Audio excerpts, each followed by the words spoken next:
Chapter 629. Sure Yao, there are some things, just like this bottle of mineral water on the ground.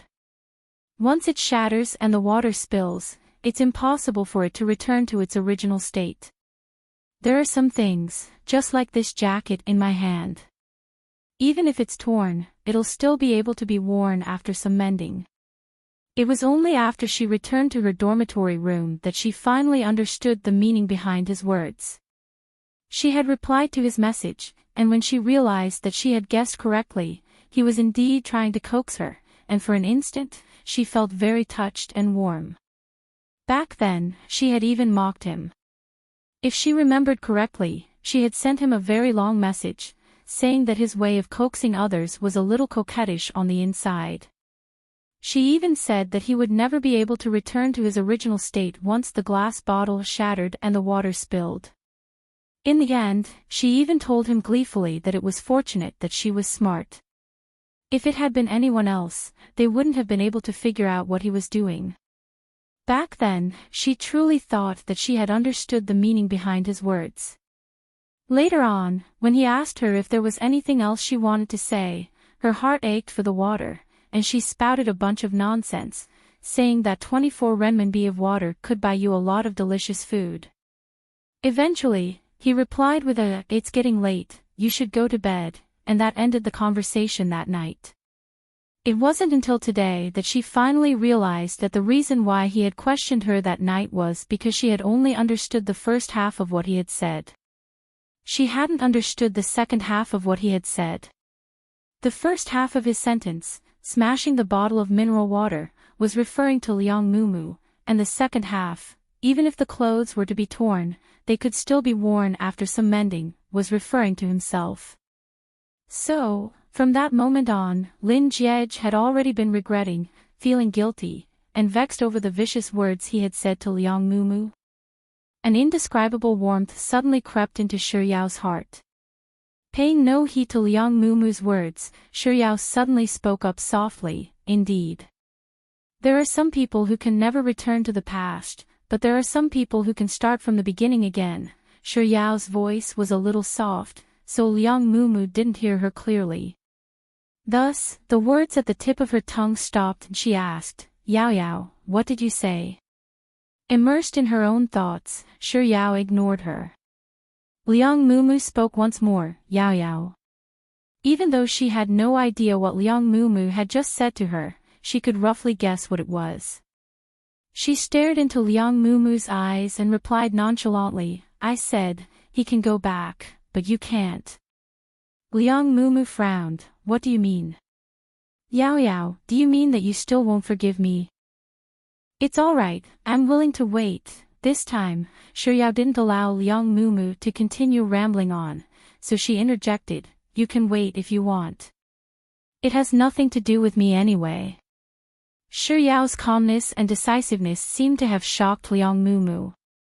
She was stunned for a moment, then she moved her lips with tears. "Yao Yao, you really don't care about me? Yao Yao, we used to be so good. Once upon a time." A mocking smile crept onto Shu Yao's lips. "As you know, that was once upon a time, Liang Mumu. Do you know why I agreed to talk to you? That's because I want to end things today." Chapter 630. Liang Mumu hurriedly explained, "That's not it. Yao Yao, listen to me. That incident back then was just a misunderstanding. They were too rash, I didn't mean to hurt you." As if she hadn't heard Liang Mumu's words, Shu Yao continued, "Chini ran from the art faculty in G University. Oh no, she's a year 4 now. Do you know her?" Liang Mumu, "I don't." This time, Shu Yao didn't wait for Liang Mumu to finish her words before continuing, "Liang Mumu, there's something I haven't told you yet. On the day I bought Yentai, I saw you strolling around the antique market with Chini Ran." Liang Mumu was taken aback. Roughly 10 seconds later, she changed her initial, "I don't know her," to say, I do know her, but she was the one who approached me, not me. I don't know what kind of conflict has happened between you and her, and I don't know what she did to you." Liang Mumu, I wonder if you've heard of this phrase before. Burning the bridge after crossing the river. As Shuyao spoke, she turned to look at Liang Mumu and curled her lips up. Before Liang Mumu could speak, she had already exposed her mercilessly. You, on the other hand, are burning the bridge after crossing the river, aren't you? There are many things that I understand. You were the mastermind behind the incident on the forum a few days ago, weren't you? If not for you, how could she have known about Nuanyuan getting beaten up in the karaoke room? During the first semester, you were the one who gave Qin Ran the photo of me being a sugar daddy on the school forum, right? Do you know? From that moment on, I was already certain that you were the one who was targeting me. You're certain? Liang Mumu immediately grasped the crux of Yao's words. Yes, I'm certain.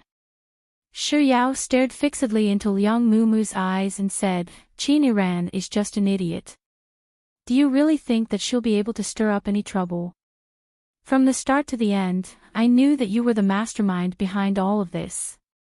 Not only did I know that you were the mastermind behind the 2 incidents on the forum, I also knew that Qin Ran was the one who ambushed me and Lin Jiej on my birthday as well.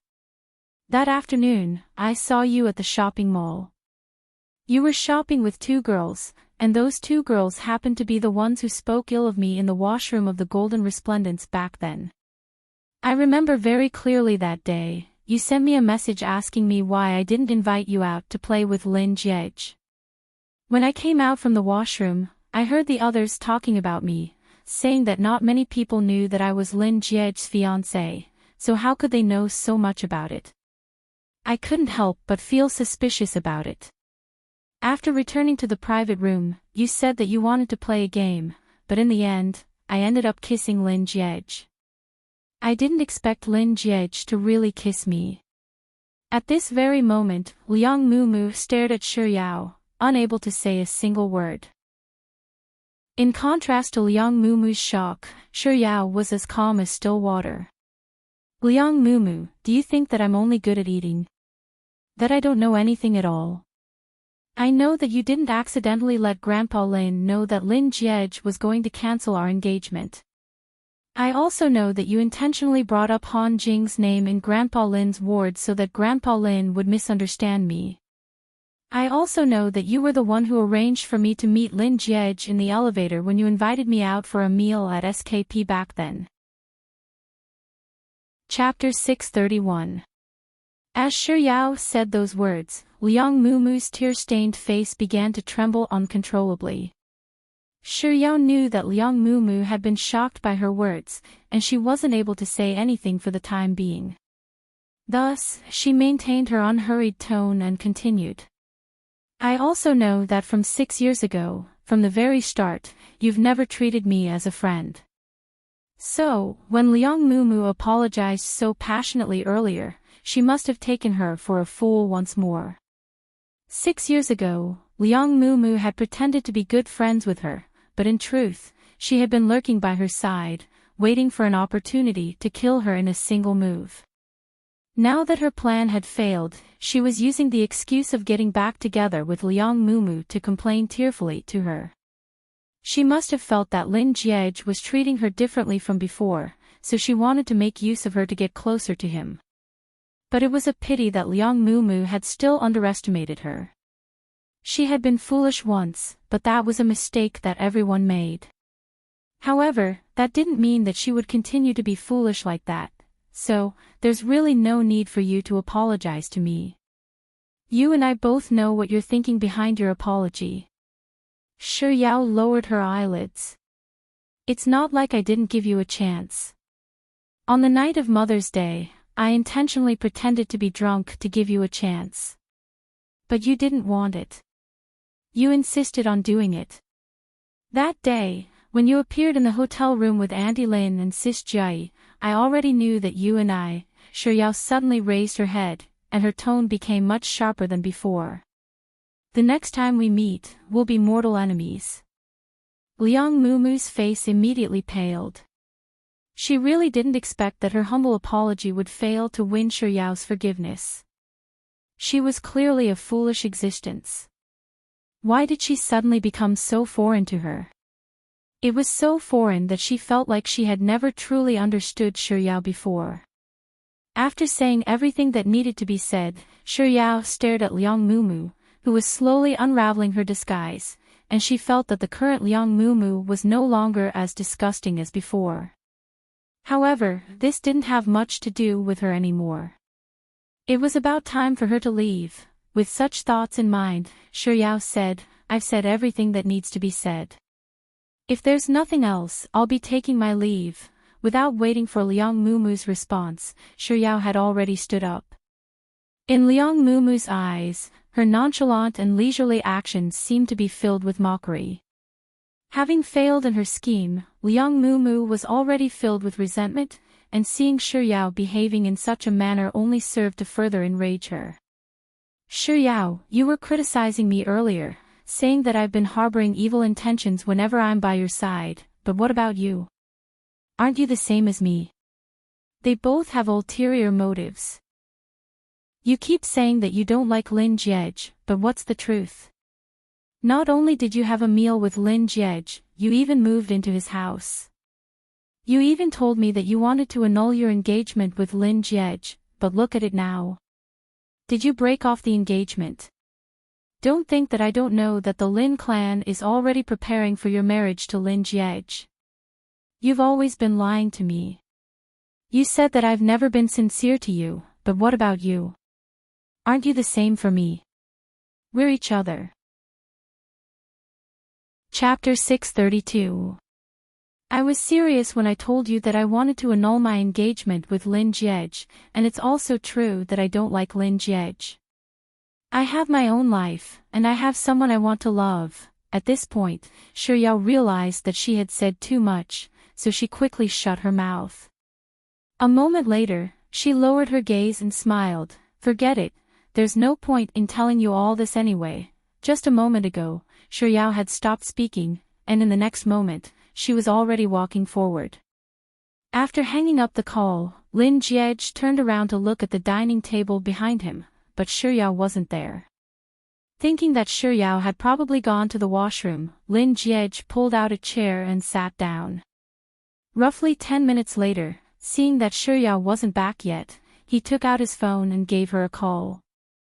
When the call connected, he realized that Shiryao's phone was still in her bag on the chair. She hadn't taken it with her. Even if she had gone to the washroom. Wasn't this taking a little too long? Lin Jiej waited for a while longer, but there was still no sign of her returning. So, he gestured for a waitress and had her keep an eye on his and Shiryao's belongings. After that, he got up and began walking around in search of Shiryao. He eventually found his way to the entrance of the washroom. Just as he was about to grab a waitress to help him check on the situation in the washroom, he caught sight of someone dressed in the same color as Shiryao in the massage chair area not too far away. That person was seated on the chair, revealing only the color of her clothes.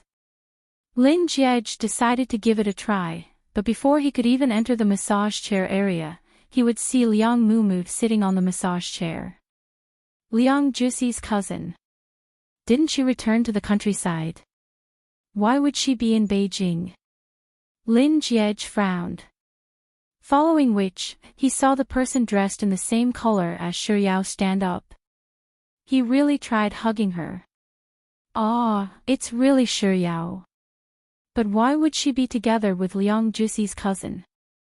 Could it be that the two of them happened to bump into each other and got into a conflict? With this thought in mind, Lin Jiej subconsciously raised his leg and began walking toward the entrance. As he got closer, he could hear what the person inside was saying. Liang Mumu mentioned his name. "You told me that you wanted to annul your engagement with Lin Jiej, but what about now? Did you break off the engagement? Don't think that I don't know that the Lin clan is already preparing for your marriage to Lin Jiej. Is there something wrong with Liang Juxi's cousin? What did it have to do with her whether the engagement was annulled or not? Even if he did, he wouldn't even look at her, okay?" He hastened his footsteps, but before he could reach Shiryao and Liang Mumu, Shiryao suddenly spoke up, believe it or not, I've never lied to you before. Did Soft Bun feel a little sad when she said those words? After all, she had once treated Liang Juxi's cousin as a friend. But who hasn't been fed to a dog? Lin Jiej thought that he would have to coax Shuyao later on. But before he could make up his mind, Shuyao's lips suddenly moved once more. Back then, I told you that I really wanted to cancel my engagement with Lin Jiej, and it's also true that I don't like Lin Jiej. I have a life that I want to lead, and I have someone that I want to love. Chapter 633.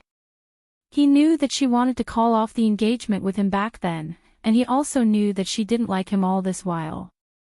However, that last sentence she said was that she also had someone she wanted to like. Even though it was just that she wanted to like him, Lin Jiej still felt as if someone had stabbed a fist into his heart, and a heavy pain welled up within him. It was no wonder she rejected him when he confessed to her. It was no wonder she told me that she wanted to call off the engagement with him. It turned out that she already had a man she liked. Shuyao continued to speak, but Lin Jiej didn't pay attention to her. It was only when he heard footsteps coming from inside that he finally snapped out of his daze. He was here to look for her, but for some reason, he was a little afraid of seeing her. So, before she could notice him, he quickly turned around and left. Lin Jiej didn't pay attention to where he was going. All he knew was that by the time he came back to his senses, he was already standing at the entrance of the men's washroom, and he had nearly pushed open the door to the ladies' washroom. He quickly retracted his hand and quickly walked into the men's restroom. He randomly found a cubicle and entered. The moment he closed the door, he leaned against the cubicle's door. He tilted his head upward and stared at the ceiling of the washroom for a while.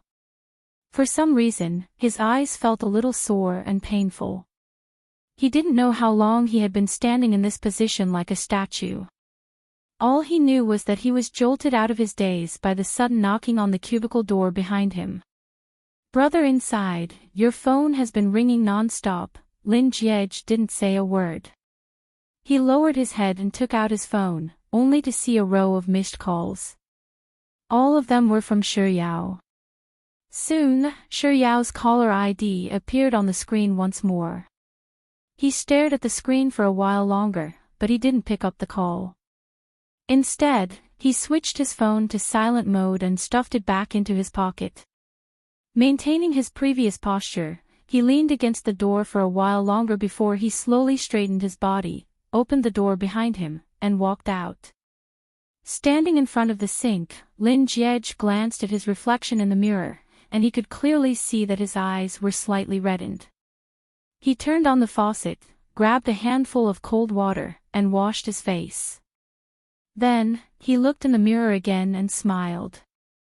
After making sure his face wasn't as stiff as before, he grabbed 2 pieces of tissue, wiped the water off his face and hands, and walked out of the bathroom.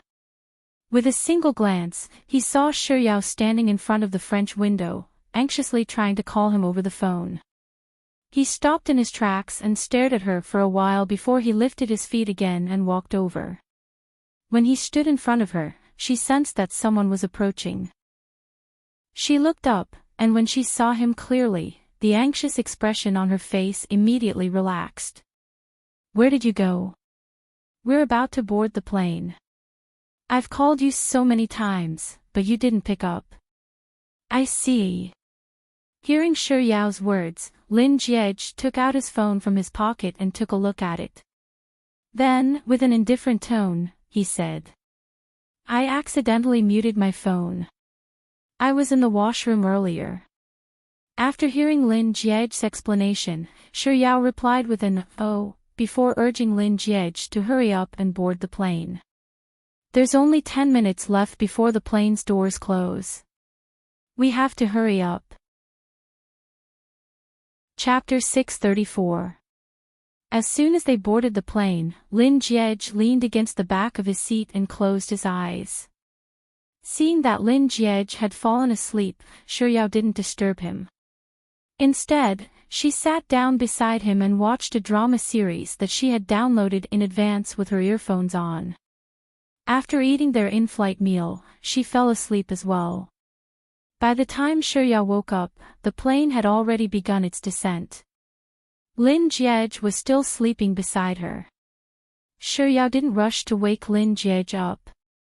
She waited until the plane landed and the cabin door opened before she nudged Lin Jiej lightly and said, "Lin Jiej, we're here." Lin Jiej slowly opened his eyes and glanced at Shurya's face. Before Shurya could catch the emotions in his eyes, he had already retracted his gaze, unbuckled his seatbelt, and opened the door to the plane's storage compartment. After taking their luggage down, he led the way for the plane's cabin door. Lin Jiej had booked a car in advance, so when he walked out of the airport, the driver was already waiting for him. After boarding the car, the driver sent the two of them to the hotel. Lin Jiej seemed to be very busy. As soon as he got into the car, he took out his laptop and began typing away at the screen. The sound of typing continued all the way to the entrance of the hotel's lobby. Lin Jiej only stopped after he closed his laptop. Lin Jiej had booked 2 rooms in advance. After checking in, Lin Jiej took the room card and headed upstairs with Shurya. It was only when Shurya swiped the room card that she realized that her room was right across from Lin Jiej's. Before parting with Lin Jiej, Shurya pulled her luggage and said, "I'll be heading to my room to pack my things first." Without saying a word, Lin Jiej nodded lightly before pushing open the door and entering his room. Shurya stared at the door that Lin Jiej had closed behind her for a moment, and she vaguely felt that something was amiss. However, she tilted her head to the side and pondered for a moment, but she still couldn't make sense of it. In the end, she decided that she was just overthinking things and entered her room.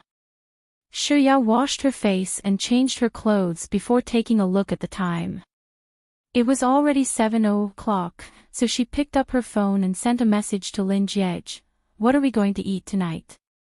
After sending the message, she didn't receive a reply from Lin Jiej for quite some time. She added another question mark. Seeing that he still didn't move, she took the room card and bag and went to his room. Shurya pressed the doorbell several times before the door finally opened.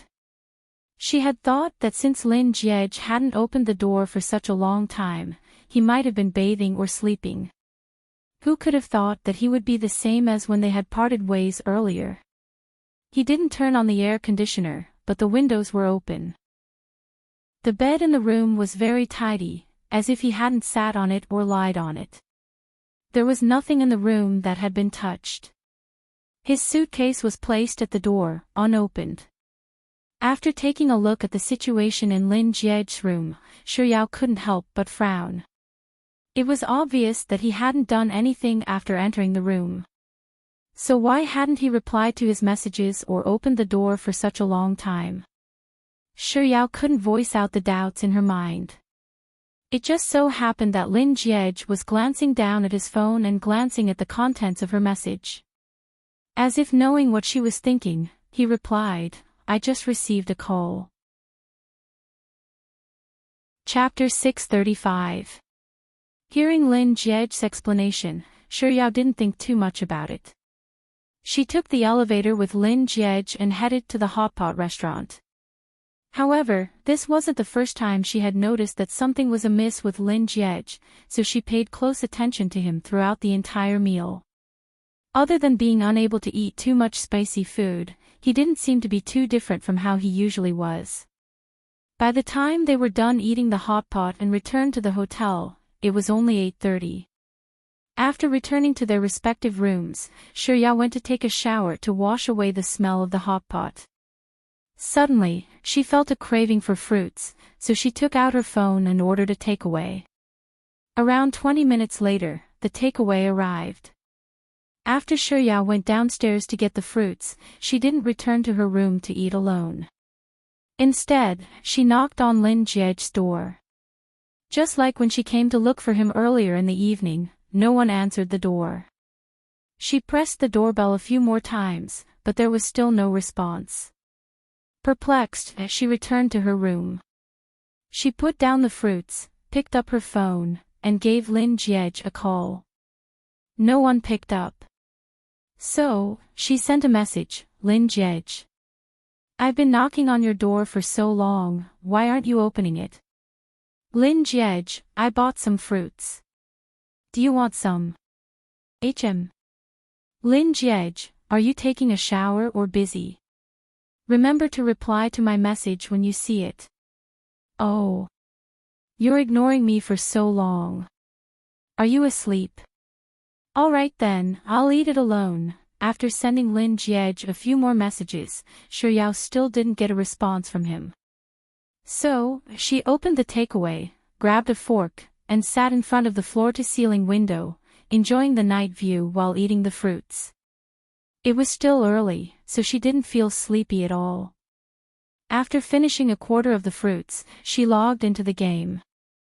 After returning to the hotel with Shuyao, Lin Jiej took a shower before lying on the bed wrapped in a bathrobe. As soon as he closed his eyes, he felt as if a curse had been cast on his ears. He recalled the words Shuyao had said at the Beijing airport that afternoon. I also have someone I want to like, someone I want to like, someone I want to like. Those words echoed in Lin Jiej's ears countless times. He suddenly sat up, took out a set of clean clothes from his luggage, and put them on. After stuffing his room card into his room, he walked out of his room and headed to the top floor's lounge to have a drink. The lounge of this hotel was beautifully designed. Through the bright windows, one could see the brightly lit city outside.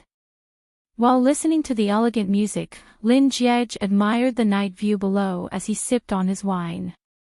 However, after a few cups of wine, not only did the stifling feeling in his heart not dissipate, it even intensified.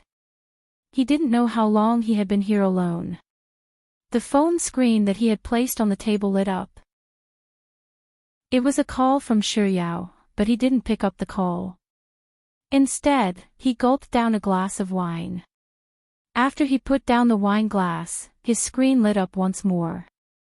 This time, it was a message from Shuyao, Lin Jiej. I just knocked on your door for a long time, why didn't you open the door?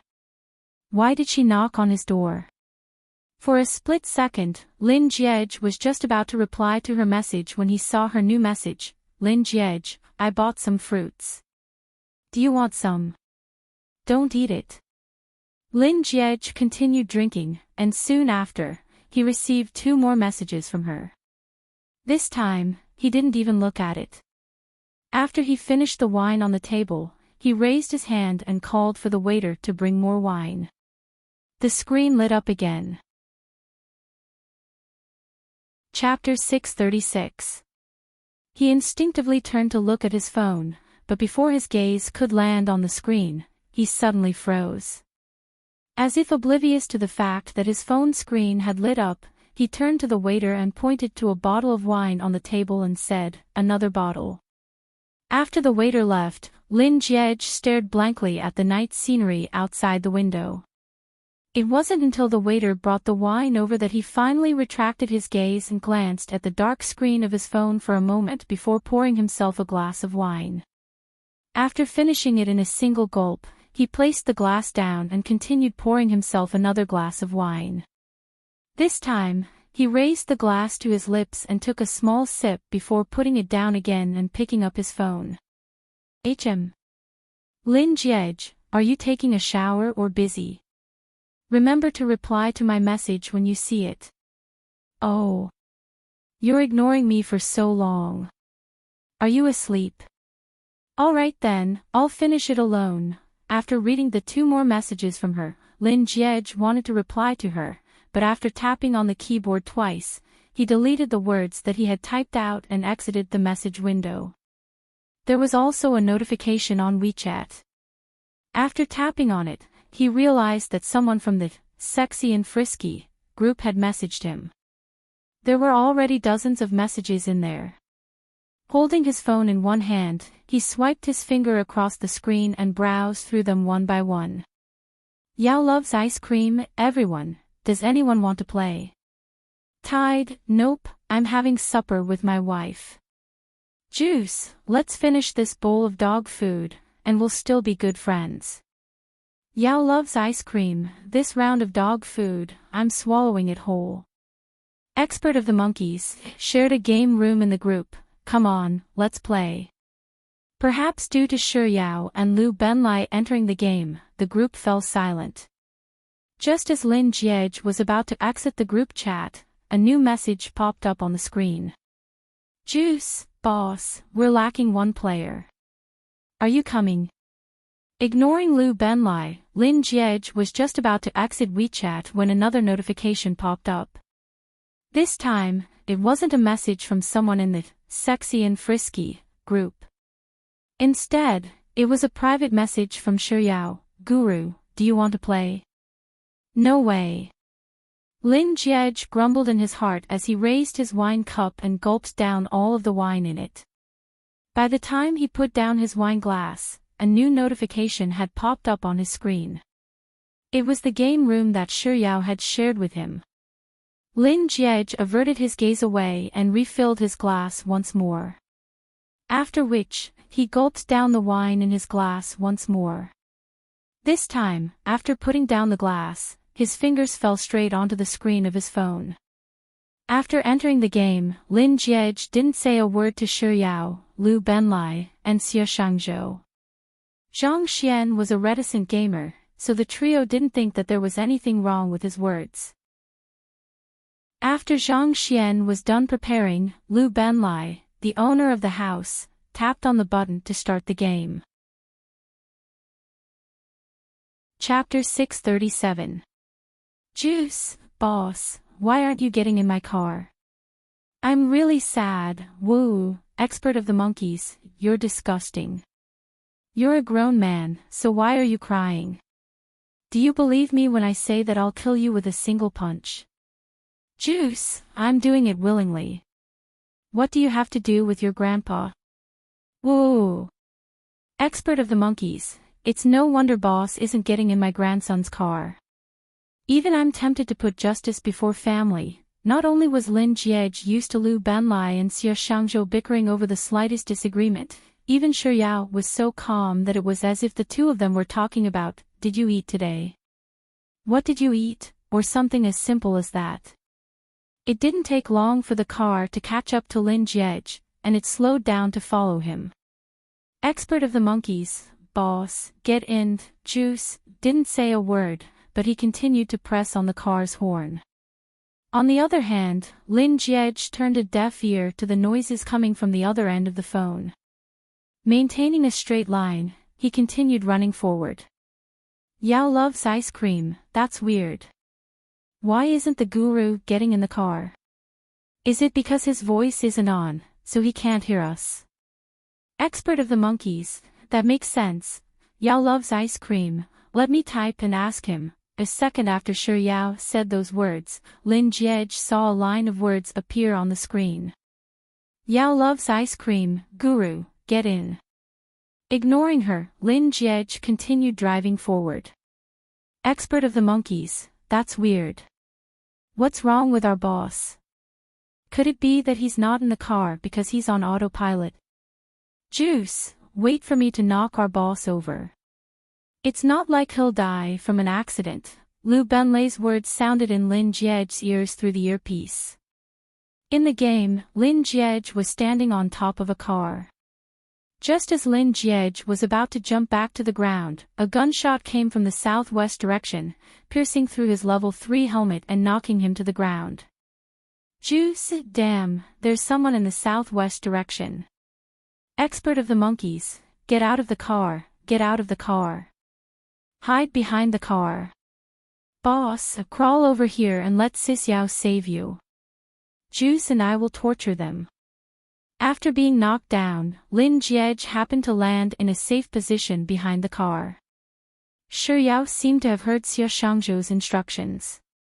After jumping out of the car, she immediately ran up to him and crouched down to try to save him. However, after her hand was placed on his head for less than 2 seconds, he crawled on the spot twice, interrupting her rescue. She reached out again to save him. He continued to climb. 2 times in a row. Yao loves ice cream, guru, don't move around. I won't be able to save you if you do that, I don't need her to save me. With such thoughts in mind, Lin Jiej dashed out of the car. Since they were in the blue zone, his health bar was dropping at a rapid rate. By the time he crawled to a place with no cover, someone from the team that was fighting against Yashang, Zhou, and Lu Benlai had already turned him into a crate. Then, a sentence appeared on the screen, come to the bowl, eliminated, 111,111, with UMP5.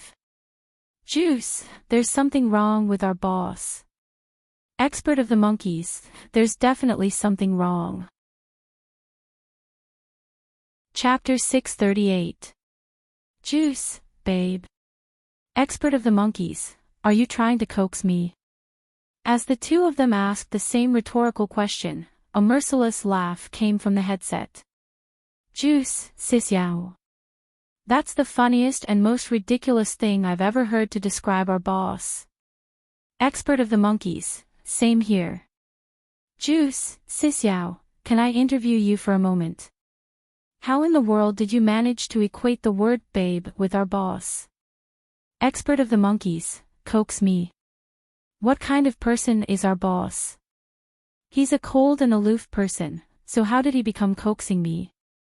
Yao loves ice cream, harumphed coldly by Lu Benlai and Xie Shangzhou's teasing. She spoke up in dissatisfaction, that's right. What did I say wrong? I called him over to pick up the things, but he refused to come. I passed the things to him, but he refused to pick them up. I called him over and over again, but he refused to get into the car, and even when he was beaten to death, he refused to let me save him. That's clearly a tsundere, just like a little girl who acts coquettishly. Babe is unhappy, so hurry up and coax me. Coax me, and I'll be happy as long as you coax me, a little girl who acts coquettishly. Is that how you describe me? Lin Jiej's face immediately darkened. Xie Shangzhou and Lu Benlai's laughter grew even louder. Ever since Lin Jiej heard Shi Yao's words toward Liang Juxi's cousin at Beijing International Airport, he had been feeling extremely displeased. However, with Shi Yao around, he was afraid that he would lose his composure and say something outrageous to her. So, he had been trying his best to suppress the displeasure in his chest, trying his best to appear normal before Shi Yao. Hearing Xie Shangzhou and Lu Benlai's laughter, his lips moved without any hesitation. He wanted to vent all the pent-up emotions he had been feeling the entire afternoon. You too. He only said 2 words, and before he could even express the pressure in his tone, he heard an "Aya" in his earpiece. It was Shi Yao's voice.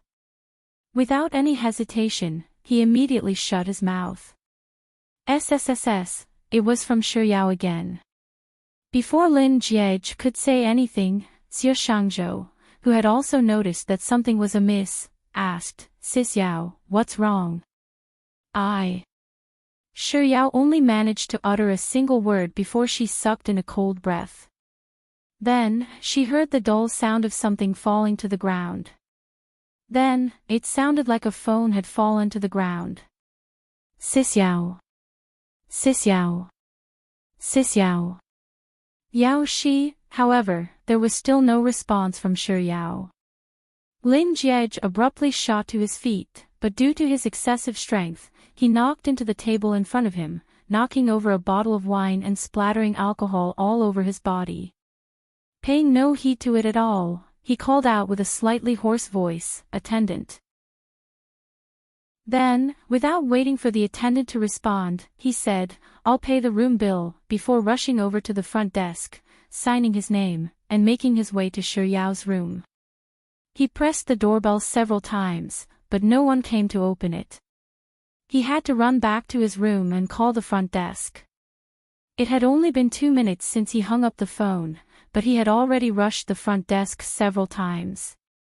When the attendant finally appeared with the room card in hand, Lin Jiej was so anxious that he didn't even wait for the attendant to swipe the card. He quickly snatched the card from the front desk, swiped the door open, and dashed into the room. Chapter 639. Yao Yao. As soon as those two words left his mouth, he had already rushed to her side and asked, "Yao Yao, what's wrong?" Her face was frighteningly pale, and her forehead was covered in beads of sweat. There was no color on her lips either. When she heard his voice, she tried to speak, but she only managed to squeeze out a single word, pain. Pain. Where does it hurt? Lin Jiej asked as he glanced at Shi Yao's abdomen. Stomach pain. After asking that question, he raised his head to look at the surroundings before rushing to the bed. He took out her identity card from her bag and shoved it into his pocket before returning to her side. Bending down, he carried her up and ran out of the hotel room. Yao Yao, bear with it. I'll bring you to the hospital right now. As he spoke, he hastened his footsteps. As they entered the elevator, he could feel Shi Yao's body trembling in his embrace. For some reason, his arms started trembling as well. As he pulled her into his embrace, he spoke once more, only to realize that even his voice was trembling. Yao Yao, don't be afraid. We'll be at the hospital right away. Even though it was already late, it was fortunate that the hotel Lin Jiej had booked was located in the most bustling area, so there was an empty car right after they left. After Lin Jiej carried Shi Yao into the car, he hurriedly said, "Hospital," to the driver before lowering his head and coaxing the young lady in his embrace with a gentle voice. Soon, they arrived at the hospital. Lin Jiej registered for a consultation, and Shi Yao was taken away by the doctor. The examination didn't take too long, but Lin Jiej paced back and forth in the corridor in a state of panic. When the doctor came out, Lin Jiej immediately rushed over and asked, "Doctor, how is she?" "She's fine. It's just acute gastroenteritis. I've prescribed some medicine for her, and she'll be able to go home and rest after she's done with the 4-drip. Lin Jiej asked doubtfully, "Are you sure?" "She's already in so much pain that her body is trembling, and she's sweating profusely. How can she possibly be able to go home and rest? Do you know how to treat patients? Which medical school did you graduate from? What degree? Do you have a diploma? Where's your principal? Call your principal over." The doctor shot Lin Jiej a sideways glance. "You can either stay here and watch over her, or I'll call the security to send you away." Lin Jiej opened and closed his mouth, but in the end, he still decided to back down and head to the ward. Shi Yao was already hooked up to an 4-drip. Perhaps it was still a little painful, but she curled up into a small ball on the bed. Lin Jiej sat by her side, watching over her closely. Every once in a while, he would ask, "Does it still hurt?" In the end, perhaps due to the effects of the 4-drip taking effect, Shi Yao fell asleep. When the 4-drip was over, the nurse came to remove the needle, and she was woken up by the noise. Lin Jiej glared at the nurse in displeasure as she left the ward. Only then did he pick up Shi Yao and leave the hospital. Acute gastroenteritis left just as quickly as it came. After the 4-drip, other than feeling a little exhausted, Shi Yao was no longer in as much pain as before. She wanted to walk on her own, but Lin Jiej wouldn't let her. She didn't argue with him, nor did she have the strength to argue with him. Thus, she allowed him to carry her onto the taxi. On the way back to the hotel, Shi Yao realized that there was a heavy stench of alcohol on Lin Jiej. Frowning, she raised her head, which was pressed against his chest, and asked, "Did you drink?" Lin Jiej replied with an Shi Yao was just about to ask why he was drinking, but before she could say anything, she suddenly realized that Lin Jiej was only wearing a single shoe. Chapter 640. Lin Jiej replied with an Shi Yao was just about to ask why he was drinking, but before she could say anything, she realized that Lin Jiej was only wearing a single shoe.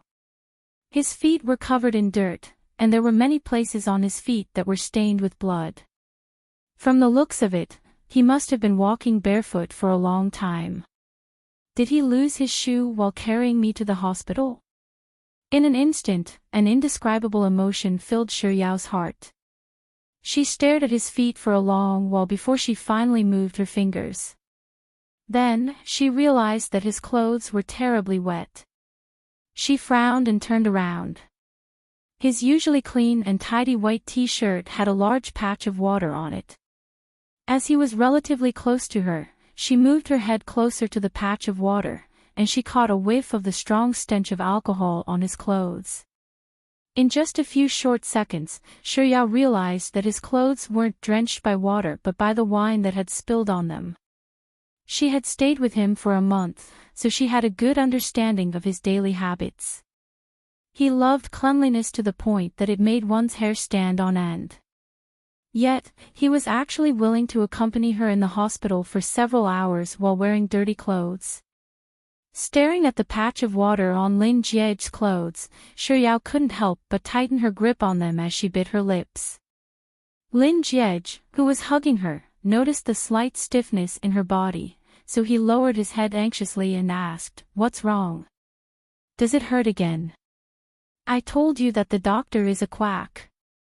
Without waiting for Yao to speak, Lin Jie turned to the taxi driver and said, "Sir, let's go to the hospital. We'll go to the best hospital in your area." "No, no, no." Yao was so shocked by Lin Jie that she couldn't help but blurt out the word "no" several times. Seeing that one of them was willing to go, the taxi driver was at a loss as to what to do. He slowed down the car and asked, "Are you going or not?" Fearing that Lin Jie would say something, Yao raised her hand to cover his mouth before replying to the taxi driver, "Sir, I'm sorry, but we're not going to the hospital. We'll be going to the hotel address I gave you earlier." It was only after the driver sped up along the original road that Yao stared at Lin Jie, whose mouth was still covered by her hand, and said, "I'm fine. There's no need to go to the hospital." As she said this, she seemed to realize something and suddenly stopped. She almost blurted out the words in her heart. "I'm just a little touched." "What?" Lin Jie asked in bewilderment. Due to her hand covering his mouth, his voice was a little muffled. Recovering from her daze, Yao replied with a casual, "Oh," before rolling her eyes, as if nothing had happened at all. She found a random topic to gloss over the matter and said, "I just wanted to ask why you didn't call me along when you were drinking." "How ungrateful of you." Lin Jie stumbled, not knowing how he should continue speaking. He couldn't possibly say that he was in a bad mood and went to drink, could he? How embarrassing. Lin Jie pondered for 2 seconds before replying. "I have an appointment with a client." Yao nodded in realization. "I thought you were in a bad mood, so you went drinking alone." Chapter 641. That's hard to say. Anyone in my shoes would feel depressed at times. However, Yao didn't say those words out loud. Instead, she suddenly thought of something and changed the topic. "Right, did you spend a lot of money on your treatment tonight?" "It's not a lot to me." Lin Jie knew that Yao loved to eat, so he often used the price of food to describe the cost to her. "But it's quite a lot for you. After all, a Häagen-Dazs ice cream a day is more than enough for you to eat for an entire month. So what if you're rich? Can you do whatever you want just because you're rich? Can you flaunt your wealth just because you're rich?" Yao puffed up her cheeks. She didn't feel like talking to Lin Jie anymore. A moment later, Yao thought that it was indeed a big deal to be rich. You can do whatever you want with money. After all, you can even afford to disregard a month's worth of Häagen-Dazs ice cream. But so what if Lin Jie is rich? Sooner or later, all of his money will end up in another woman's pocket. With this thought in mind, Yao felt a little better. So what if Lin Jiej is rich and capable of earning money? By the time a woman takes him in, he'll still end up working for her. Ha ha ha, Shi Yao was mocking Lin Jiej in her heart when for some inexplicable reason, she couldn't bring herself to be happy at all. She was going to annul her engagement with Lin Jiej, and it was impossible for Lin Jiej to remain unmarried for the rest of his life. So, what kind of woman would marry him? Would she come from a prestigious family? Would she be very beautiful? Would she be mature and elegant? But that was weird. What was wrong with her? She clearly had someone she liked, so why would she care so much about the woman Lin Jiej was going to marry in the future? While Shi Yao was deep in thought with a deep frown, the taxi stopped at the entrance of the hotel. After paying the fare, Lin Jiej carried Shi Yao back to the hotel.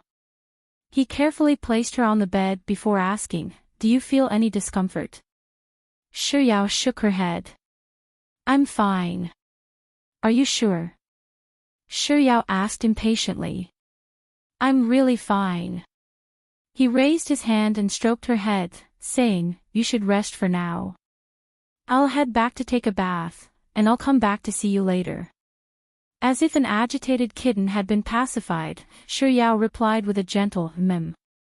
Lin Jiej stood up and walked 2 steps toward the door. Then, as if he had suddenly thought of something, he walked over to the water bar and boiled a pot of hot water.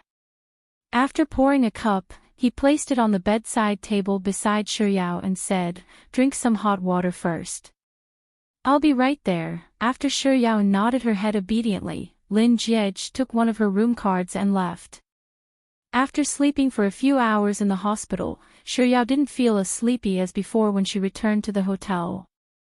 After Lin Jiej left, she lay on her bed and looked at her phone. She noticed that there were many messages about her in the "Sexy and Frisky" group, and even Juice and Expert had sent her a private message.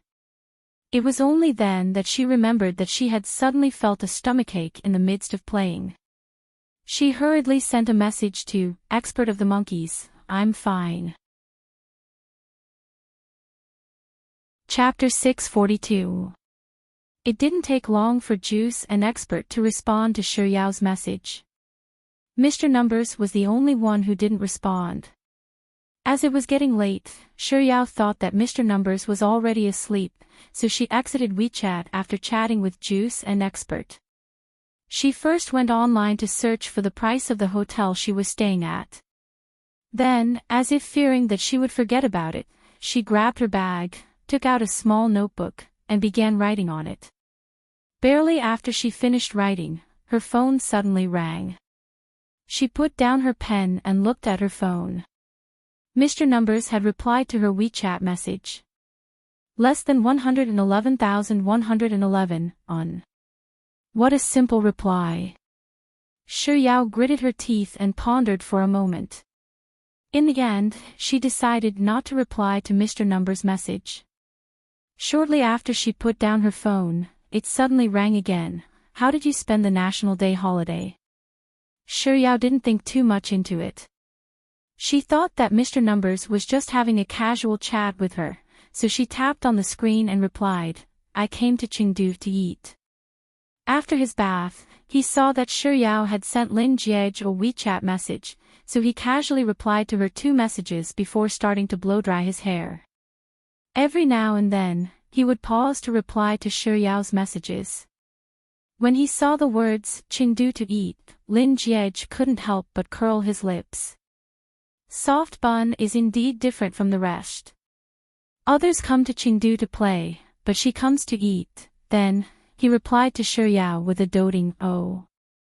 Looking at 111,111's "oh," Shi Yao couldn't help but frown. Ah. Such a simple reply again. How was she supposed to respond to that? Just as Shi Yao was wondering if she should reply to him with "What about you?" another message popped up on her screen. Less than 111,111, alone. Yao loves ice cream, that's not it. After replying with those 3 words, Shi Yao typed, "I came with a friend."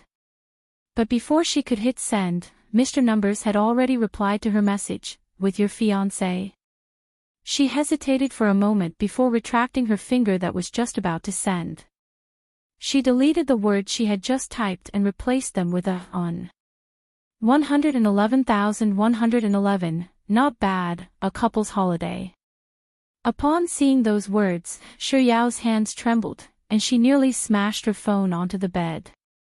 Yao loves ice cream, don't spout nonsense. He's busy here, so I just dropped by to have a bite. 111,111, oh. 111,111, however, your relationship with your fiancé doesn't seem to be as bad as you said.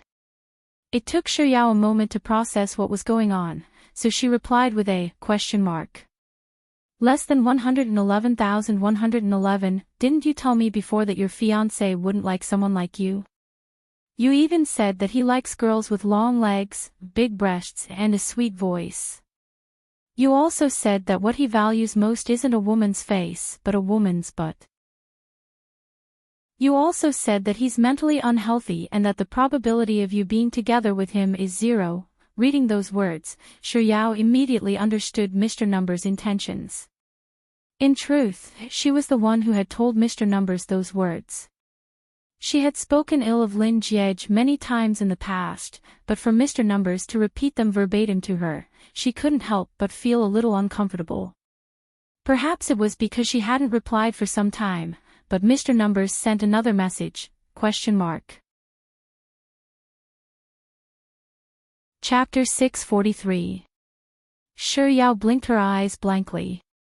Just as she was thinking about how she should reply to Mr. Numbers' message, she caught sight of a cup of water on the bedside table from the corner of her eye.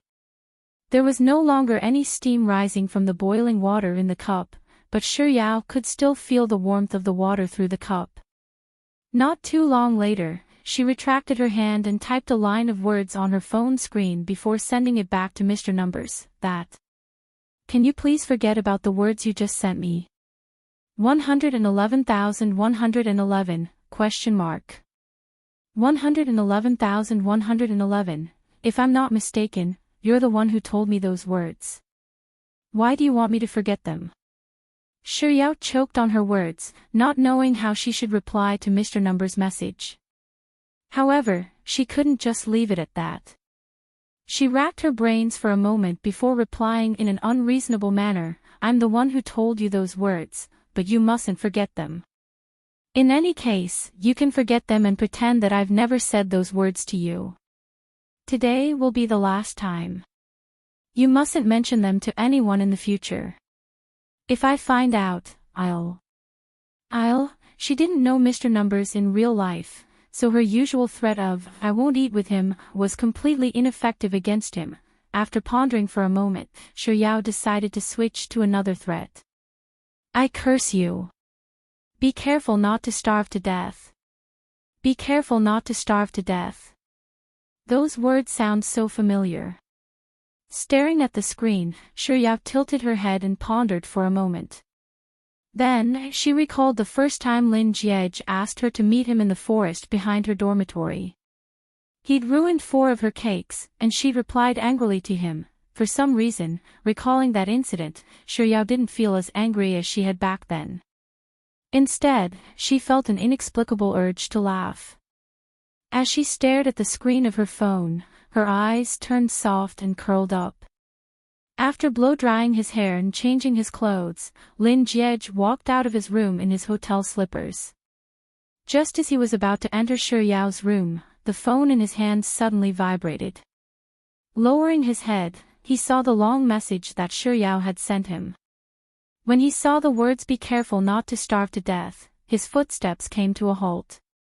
Clutching his phone, he stood in the middle of the corridor and thought back to the time in the woods when she had angrily thrown those words at him. At that time, he thought, how could there be such a cute girl in this world? Even his scolding had no offensive power at all. Did he grow up eating cuteness? Now that he saw this sentence, he realized that it had been more than half a year since she had first appeared in his eyes. In the past half a year, although he had been depressed, angry, and sad because of her. He had also been happy, excited, and excited.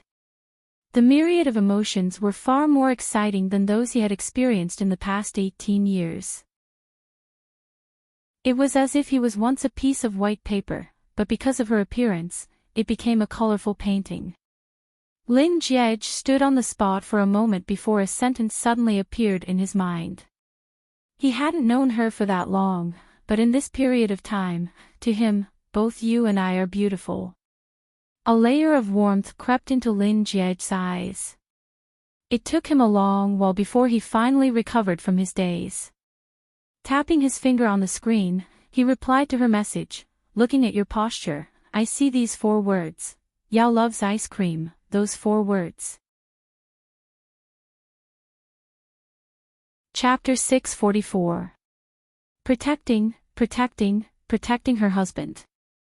Mr. Numbers is really toxic. Shi Yao's face reddened as she hurriedly replied to less than 111,111's WeChat, "Why you're spouting nonsense. How am I protecting my husband? Pooey. He's not my husband. He's just my fiancé. Fiancé. Fiancé." Even through the screen, Lin Jiej could imagine Shi Yao's furious expression in the room. How adorable. However, this wasn't the time for him to placate her. The reason why he was willing to chat with her so much tonight was because he wanted to know how much weight he held in her heart. Thus, Lin Jiej's reply made Shi Yao even more furious. "Fiancé is still my husband, I didn't say anything wrong." After successfully sending the message, Lin Jiej took a screenshot of the unreasonable message Shi Yao had sent him and circled a few key points in red. "I can tell you, but you can't remember it. Today will be the last time, and be careful not to starve to death," before sending it over to Shi Yao. Then, he added, "Look at what you've just said. You're acting so fiercely, as if you're protecting your husband. You're clearly telling me that he's your man, and you can say it, but I can't. Ah, that's not right. It's not that I can't say it, it's that I can't remember it. Even if I hear it, I can only pretend that I didn't hear it. This isn't a husband protecting demon, this is a domineering husband protecting demon. He's your man. Lin Jiej is her." Ah, Shi Yao couldn't understand what was wrong with her, and her face reddened even further. She really wanted to refute Mr. Numbers' words, but she couldn't find the words to refute him at the moment. In the end, she decided to study the message she had just sent him. Was she really that protective of Lin Jiej? After reading the message she had just sent, Shi Yao wondered if it was due to Mr. Numbers' influence, but she actually felt that she was being a little brainless in protecting Lin Jiej. Other than protecting Lin Jiej blindly, there was another reason. She didn't want others to misunderstand Lin Jiej, or rather, to leave even the slightest bad impression of him. She knew very well that there was no perfect person in the world. Even the most revered person in the world had flaws, and there were bound to be people who didn't like them. Yet, how could she be so muddle-headed when it came to Lin Jiej's matter? How could she think that no one would like him? She wasn't even this unreasonable to herself, right? Before Shi Yao could make sense of the situation, the screen of her phone abruptly lit up. 111,111, why aren't you talking? Shi Yao hurriedly reined in her wandering thoughts and replied, "I admit that I'm a little protective of him, but it's not exactly what you think it is. How should I put it to you? The message you sent me earlier isn't true. I thought that it was true back then, but later on, I realized that I had misunderstood him. He isn't that kind of person. He doesn't have any fetish for big butts, and he isn't mentally unhealthy either. On the contrary, I actually think that he's a good person now. He comes from a good family, and he might seem like a spoiled child, but in truth, he's very capable and hardworking. He's much more serious than most people who come from ordinary families. He's not an embroidered pillow, he's a person of great capability and character. On top of that, he's very respectful, polite, and good at taking care of others. Chapter 645. Do you know that I suddenly had a stomachache tonight? He was the one who sent me to the hospital. He carried me all the way, and even his shoes fell off. He even cut his feet. Also, he's a germaphobe, but he didn't change his clothes even though they were stained by alcohol. Enduring the stain of his clothes, he accompanied me for several hours. Actually, he's not the only one who has a problem with me. I have a problem with him as well. He had a grudge with me in the past, and it left me with a bad impression of him. From the very start, I've harbored a grudge against him, so I have a lot of personal feelings toward him. Now that I've realized that I've made a mistake, I'll have to correct it. In any case, I just hope that you can forget about those words in the future. I don't want others to misunderstand him because of me. By the time Xiaoyao had finished saying what she wanted to say and sent the message, she realized that she had unknowingly typed so many words to Mr. Numbers. Perhaps it was because she had spoken too much, but Mr. Numbers didn't respond. Xiaoyao lay on her bed, and when she was finally overwhelmed by drowsiness, her phone finally lit up. Less than 111,111, all right, got it. What a concise reply. Xiaoyao thought as her lips twitched. Without replying to Mr. Numbers' message, she hugged her pillow and flipped over before closing her eyes. After replying to Xiaoyao's message, Lin Jiege swiped across the screen and read through the several hundred words she had sent him from start to end.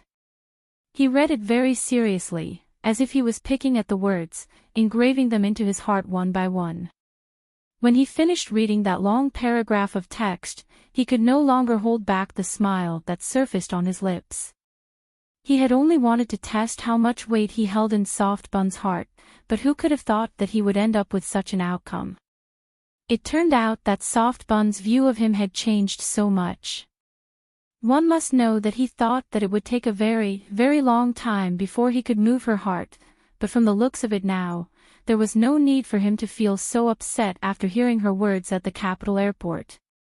Although she had a boy she wanted to like, she was slowly changing her opinion of him. As long as he continued to work hard, as long as he persevered, one day, he would replace the boy she liked, right? With such thoughts in mind, Lin Jiege read through the long string of words that Xiaoyao had sent over once more. The more he read, the more agitated he became. In the middle of the night, he paced back and forth in the hotel corridor like a lunatic, but he was still unable to suppress his agitation. In the end, he picked up his phone and gave Xie Shangzhou a call. Perhaps he was asleep, no one answered. He called Liu Benlei's number, but there was still no response. How could he be the only one to be happy about such great news? He had to share it with everyone. Only then would they be brothers. Seeing that the call wouldn't go through, Lin Jiege switched to the dormitory's landline. For the first time, no one picked up. Lin Jiege tried again. He persistently dialed the number 3 times before it was finally picked up. Xie Shangzhou yawned in annoyance. Who is it? It's already the middle of the night, how can you? Before Xie Shangzhou could finish his words, Lin Jiege had already replied calmly, it's me. Xie Shangzhou's words disappeared in an instant. Chapter 646. Suppressing the ecstasy in his heart, Lin Jiege replied calmly, oh, there's something I'd like to share with you. Lin Jiege paused for a moment before adding, it's good news. Good news. What good news? Through the phone, Lin Jiege could clearly sense Xie Shangzhou's agitation. Boss, wait a moment. Let me wake little Lai Lai up. Little Lai Lai, grandson, the heck, who the hell are you calling grandson? Following Liu Benlei's displeased retort, Lin Jiege heard the latter's footsteps approaching the phone. Perhaps it was because he had been woken up from his sleep, but Liu Benlei's voice sounded feeble as he asked, Boss, what good news is it? After making sure that the two of them were beside the phone, Lin Jiege calmly replied, Yao Yao praised me, Xie Shangzhou, isn't it normal for her to praise you? Lu Benlai yawned. What did she praise you about? She praised me. Lin Jiej intentionally paused for a moment before continuing. She said that I'm a good person. She said that I come from a good family, and even though I look like a pampered person, I'm actually very capable and hardworking. I'm much more serious than most people who come from ordinary families. She also said that I'm not an embroidered pillow, that I'm capable, respectful, polite, and good at taking care of others. On the other end of the phone, Xie Shangzhou and Lu Benlai fought back their drowsiness and waited for Lin Jiej to finish speaking before they spoke up one after another. Xie Shangzhou, so, boss, can you tell me the good news now? Lu Benlai cooperatively replied with two yes, but halfway through, his yawn drowned out his voice. Lin Jiej waited until Lu Benlai's yawn subsided before replying, I'm done speaking. A few seconds of silence later, Xie Shangzhou and Lu Benlai's whispers could be heard. Lu Benlai, did I miss out on something? Xie Shangzhou, I wanted to ask you the same question too. What is the good news that boss is talking about? Is it a trip to Golden Resplendence, or a meal at Beijing World Hotel? Why didn't I hear those two words? Lu Benlai, who am I supposed to ask? Xie Shangzhou, what did you hear earlier? Don't you have ears? Lu Benlai, didn't you hear it too? Faced with the quarrel between the two of them, Lin Jiej cleared his throat. The other end of the phone instantly fell silent. 3 seconds later, Xie Shangzhou asked weakly, Boss, what's your good news? Lu Benlai, old Xia kept squeezing me earlier, so I didn't hear him clearly. Xie Shangzhou, when did I squeeze you? Lin Jiej knew that the two of them were going to get into an argument soon, so before Lu Benlai could speak up, he had already interjected leisurely, I said that Yao Yao praised me. She said that I'm a good person. She said that I come from a good family, and even though I look like a pampered person, I'm actually a very capable and hardworking person.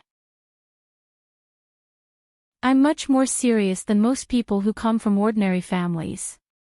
She also said that I'm not an embroidered pillow, that I'm capable and cultured, and that I'm respectful, polite, and good at taking care of others. After Lin Jiej repeated his words without missing a single word, Xie Shangzhou waited for a very long time. Seeing that Lin Jiej wasn't speaking anymore, he asked doubtfully, That's all? Lin Jiej, that's all. Lu Benlai, that's all. Chapter 647. The other end of the call fell silent once more. 3 seconds later, Xie Shangzhou, how the heck is this a good thing? This is clearly dog abuse. Lu Benlai, damn it. You made me jump out of my bed in agitation. How disappointing, how disappointing. Using his voice, Lin Jiej coughed lightly. The tone of the duo on the other end of the call changed in an instant. Xie Shangzhou, boss, this is really a good thing. Ha ha ha, I'm so happy. Lu Benlai, boss, do you know how much I love dog food? Please feed it to your heart's content. Satisfied, Lin Jiej hung up the call. He took a look at the time and noted that it was already very late. He had replied to Soft Bun's WeChat, but she didn't reply to him either. Lin Jiej guessed that she was probably asleep, but he still couldn't help but feel a little worried due to her illness. Thus, he returned to her room, took out her room card, and swiped it open. The lights in her room were switched on, and the curtains weren't drawn either. She was curled up on the bed with her phone in her hand. Just as he had guessed, she had fallen into a deep sleep. Lin Jiej first switched off the lights in the room, leaving only the 2 bedside lamps on. After which, he drew the curtains before making his way over to the bed. He picked up the blanket that she had kicked onto the floor and carefully covered her with it. After which, he took her phone from her hand and placed it on the bedside table. Her sleeping face looked peaceful and beautiful. Lin Jiej could tell that she was feeling unwell, but he didn't rush to leave. Instead, he gently sat down on the edge of the bed and gazed at her quietly. It was late at night, and he was the only one in the room. As he gazed at her, he couldn't help but reveal the depths of his love for her in his eyes. He slowly reached out and gently touched her cheek. His actions were gentle and caring. "You said that you have someone you want to like." He lowered his eyelids slightly, concealing the darkness in his eyes. "I was really quite sad, but later on, I thought about it, and it's actually okay. I'm not your first love." At this point, Lin Jiej's eyelids twitched upward as a hint of a smile appeared on his lips. "But you are my first love." After saying those words, Lin Jiej's fingertips lightly brushed against Shiyao's cheeks. He stared at her for a moment longer before finally retracting his hand. It was really getting late. He got up to leave, but before he could move, his attention was attracted by a book on the bedside table. Was that a notebook or a diary? If it was the diary, it wouldn't be good for him to touch it without her permission, right? However, if it was really a diary, would there be a record of the person she wanted to love? Lin Jiej struggled internally for a very long time, but in the end, he still subconsciously reached out and took the book. There was a pen inside, and he opened it casually. It was the page where the pen was. Under the dim light of the bedside table, he saw a few lines of words. September 30th, 2018. Airfare, 2,680 yuan. October 1st, 2018. Hotel fare, 2,800 yuan per night for a total of 7 nights. October 1st, 2018. Drip fare, 1,500 yuan. Chapter 648. She didn't ask him about the hotel fee, so she must have looked it up on the internet after finding out the hotel's name. As for the airfare and drip fees, she did ask him about it, but he didn't think too much of it. Other than that, there seemed to be something else. Lin Jiej seemed to have guessed something, and he quickly flipped to the first page of the account book in his hand. What he saw was one record after another. He continued flipping, and on a certain page, there was a piece of paper pasted on it. The paper was folded, and after he unfolded it, he realized that it was the name of a certain clothing brand with a price tag attached to it. Initially, he didn't realize what kind of account it was, but when he saw the date, he suddenly remembered that this was the first semester. On the day she attended her French class, he tagged along and said that her clothes were ugly. She replied fiercely, "Even rats come to my house in tears. Since you think my clothes are ugly, why don't you buy me some clothes then?" Then, he really bought her a box of clothes, and this piece of paper was the price of those clothes. It wasn't just the money that he had spent on her. She had even recorded the allowance that her grandfather, her parents, and Lin Jiej had given her in detail, from the present to 6 years ago. When Lin Jiej flipped through the account book page by page, he realized that his hands were trembling, and his heart was flustered. She had recorded every single person in his family, every single cent they had given her, and every single cent they had spent on her. Why was that so? Even if he didn't ask, the answer should be obvious. She was hoping that one day, when she became capable enough to earn money, she would return all of it to him. Lin Jiej stared at the account book in his hand, as if a statue. It took him a very long time before he finally recovered from his daze. He turned around to look at the sleeping young lady, and a complicated look appeared in his eyes. Why did she want to return all of that money? Was it because she didn't want to get too deeply involved with his family from the very start? Was it because she wanted to sever all ties with them one day? Lin Jiej felt as if something was squeezing his heart viciously, causing a piercing pain and a bone-piercing chill. He did not dare to look at her for too long and quickly withdrew his gaze. He frantically flipped to the last page of the account book and put the pen back. Then, he closed the account book and put it back on the bedside table. He stood up in a panic, not daring to stay in her room for a second longer. He took slightly disorderly steps and left. He returned to his room and didn't turn on the lights. In the darkness, he stared at a certain spot in the air for a long time before he lifted his feet and dragged his suddenly heavy steps to the side of his bed and lay down on it. His mind was blank as he stared at the ceiling for a long time before he blinked his eyelids lightly. Just now, when he saw her WeChat messages, he was so happy. He thought he still had hope. But now, he realized he had been too optimistic. In her heart, from the past until now, she had never thought of him as... No, to be exact, she had never thought of him as her fiancé. Chapter 649. He had been overjoyed by her compliment, thinking that he had finally found hope after all the hard work he had put in and waited for so long. But that account book was like a bucket of cold water that was poured over him, forcing him to face reality. What did it mean that she was able to calculate her debts so clearly? This meant that deep down in her heart, she had changed her opinion of him. From the beginning to the end, she had never had the thought of being with him. To her, he was just a friend. Lin Jiej had no idea how long he had been lying on the bed like a fool. All he knew was that when he finally came back to his senses, he realized that his heart was aching terribly. The pain was so excruciating that it pierced right into his bones. It was even more painful than when he confessed to her and was rejected by her back then. Indeed, how could it not hurt? He was thinking about her and her future, but she was thinking about the end of their relationship. Lin Jiej felt as if something was gripping his throat, choking him so much that he found it hard to breathe. He slowly raised his hand and placed it on his chest. He could feel his heart pounding, and with each beat, he could feel a deep pain racking his heart. As she had slept late the previous day, it was already noon when Shuyao woke up the next day. Starving, she leaped out of bed and went to wash up before changing her clothes.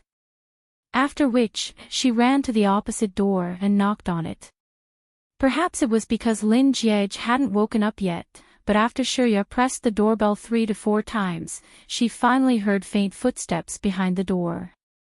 The door opened, and before she could even see who it was, she spoke up, "Lin Jiej, we..." At this point, she suddenly paused. Then, she stared at the person who opened the door for a long while before she blurted out in a daze, "Sis Jai, wi, is it you?" As she spoke, Shuyao stretched her head into the room and asked, "Where's Lin Jiej? Is he still asleep?" Lin Jai, who had been woken up by Lin Jiej in the middle of the night, yawned as she adjusted her pajamas. She stepped aside and gestured for Shuyao to enter the room as she replied, "Is it an ATM? He called me in the middle of the night and said that he had an emergency and had to go to Shanghai. Then he said that he brought you to Chengdu to play, but he couldn't accompany you. He was worried about leaving you here alone, so he asked me to come over and play with you." As Lin Jai spoke, she walked into the bathroom and picked up her toothbrush. After squeezing some toothpaste on her toothbrush, she asked, "Darling Yao Yao, the ATM told me that you fell sick last night. How are you now? Are you feeling better?" Shuyao nodded and replied, "I'm fine now." Lin Jai, who was still brushing her teeth, didn't say a word. Instead, she gestured to the room, gesturing for Luo Ruoxin to find a place to wait for her. After brushing her teeth, Lin Jai washed her face as she said, "Yao Yao, let's have some skewers for lunch. The ATM will pay the bill. Don't worry, you can have as much fun as you want for the next few days. Before I came here, I've already had the ATM take care of all of our daily necessities. Your big sister knows how to have fun, so just follow me obediently and watch how I bring you around Chengdu." Shuyao had sent Lin Jiej a message asking if he had arrived in Shanghai. Perhaps he was busy, but he didn't reply. According to Lin Jia's original schedule, Shi Yao and Lin Jia would stay in Chengdu until the end of the National Day holiday before returning to Beijing. Shi Yao had classes the next day, so she had intended to head straight back to school. However, she had bought some souvenirs for her parents from Chengdu, so she hesitated for a moment before deciding to return home. Chapter 650. Many a time, there were many coincidences. Shi Yao didn't think that her moment of hesitation would lead to her stumbling upon a huge secret. Lin Jia had a dinner party at night, and Shi Yao had to return home. As it was already 4 in the afternoon when she arrived at the Capital International Airport, Lin Jia had Xie Shangzhou pick her up and accompany her to meet the client. Meanwhile, the Lin family's chauffeur was responsible for sending Shi Yao back. The airport was located in the suburbs, so it wasn't too far away from Shi Yao's house. On top of that, there wasn't any traffic either. In just 20 minutes, the Lin family's chauffeur had already sent Shi Yao to her house. The chauffeur had intended to send Shi Yao's belongings upstairs, but due to the elevator, Shi Yao didn't bother the chauffeur. After thanking him, they parted ways at the bottom of the building. Shi Yao dragged her suitcase all the way up to her house. She knocked on the door, but no one answered. Thinking that her parents weren't home, she took out her keys and opened the door herself. Pushing the door open, she was just about to drag her suitcase into the house when she heard her father's voice coming from the half-closed door of the master bedroom. "There's someone at home. Why isn't the door open for me?" Shi Yao was just about to call out, "Daddy," when she heard her mother's tearful voice coming from inside the house. "Do you think that I want to live with you? I've wanted to leave you for a very long time. Let me tell you, if the Lin family hadn't suddenly come knocking on my door 6 years ago, I would have already left with Yao Yao back then. I've wanted to leave you for a very long time." "Leaving with Yao Yao? What do you mean by that?" Shi Yao's words died in her throat. Clutching her suitcase tightly, she stood at the door, unmoving. "You can leave. You can leave right now too. But Yao Yao, you have to stay." Compared to her mother's tearful voice, her father's voice was much more ferocious. "Why should I? I gave birth to Yao Yao. After she was born, did you care about her? When you wanted to divorce me, you also said that you didn't want Yao Yao. Wasn't it because the Lin family came to your door and said that there was a child betrothal? You saw that Yao Yao was going to marry into a rich family, so you knelt down and begged me not to divorce you. To put it bluntly, you only agreed to keep Yao Yao because she was useful to you. Don't think that I don't know that at that time, you owed someone money, and the Lin family sent you a betrothal gift of 1.01 million yuan. You couldn't wait to get that money, so you came to me. Tell me, all these years, have you ever thought of living a good life with me? These years we have been pretending to be loving in front of Yao Yao. You pretend to be a loving father, but in reality... Is that so? Let me tell you, if you really can't stand it, then leave. The door is right there. Go, go, I definitely won't keep you. You have to leave my daughter behind. She's still my daughter. Why should I keep her for you? At the end of the day, aren't you just unwilling to let go of your daughter because she's valuable? You said that I begged you for 1 million yuan back then, but didn't I still give you 500,000 yuan in the end? We split it 50-50, so what right do you have to criticize me? Besides, this child betrothal was decided by my father and Uncle Lin back then. My father was the one who saved Uncle Lin's life, not your father. Without my father, do you think Yao Yao would have such a good life? I'm the one who gave birth to your daughter.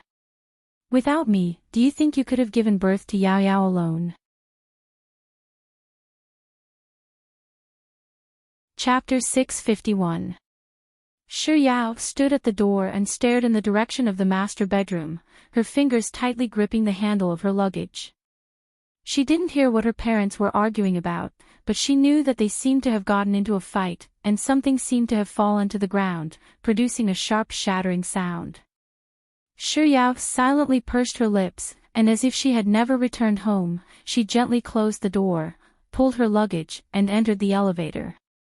After leaving the neighborhood, Shi Yao randomly chose a direction and began walking aimlessly with her suitcase in tow. She had no idea how long she had been walking, and she had no idea where she was going either. It was only when she was so exhausted that she could no longer move that she finally stopped. By this time, the sky had already darkened, and the streetlights by the side of the street lit up one after another. Shi Yao stood by the side of the road, looking at the cars passing by, and she suddenly felt a little lost. She felt as if everything that she had just heard was just a nightmare. But no matter how much she tried to avoid it or how much she didn't want to face it, she couldn't help but realize that the harmonious family and doting atmosphere that she had always thought of was just an illusion.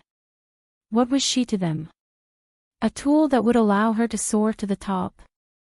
If not for the betrothal ceremony that her grandfather had arranged for her, wouldn't she have already lost her father 6 years ago? Wouldn't she have lost her so-called family? She had always thought that her engagement with Lin Jiej was a result of her grandfather's generation being sentimental and righteous. But today, her parents' argument made her realize that things weren't as simple as she had thought. The Lin family really did treat her well. Be it Grandpa Lin, Lin Jiej's parents, Lin Jiej's aunt and uncle, Sis Jai, or even the Lin family servants and chauffeur, they treated her so well that she felt that they treated her even better than her own parents. It was precisely because they treated her so well that she couldn't accept the kindness that they had given her with a clear conscience. She had to remember that she had to return it to them, but what about her parents? They actually took away 1,000,000 yuan from the Lin family without any qualms. She did have an engagement with Lin Jiej, but that was just an engagement. She wasn't married to Lin Jiej, so the money didn't belong to her.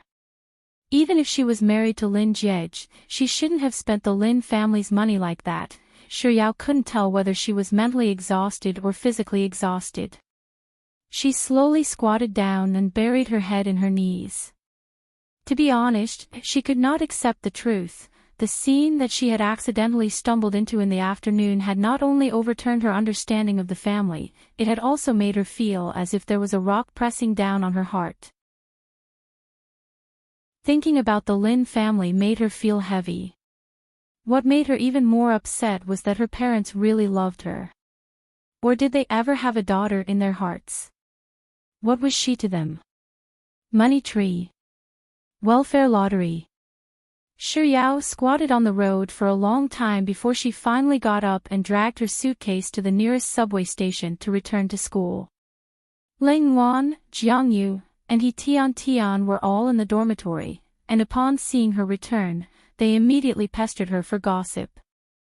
Jiang Yu said, "Yao Yao, tell me, what did you and Senior Lin do in Chengdu?"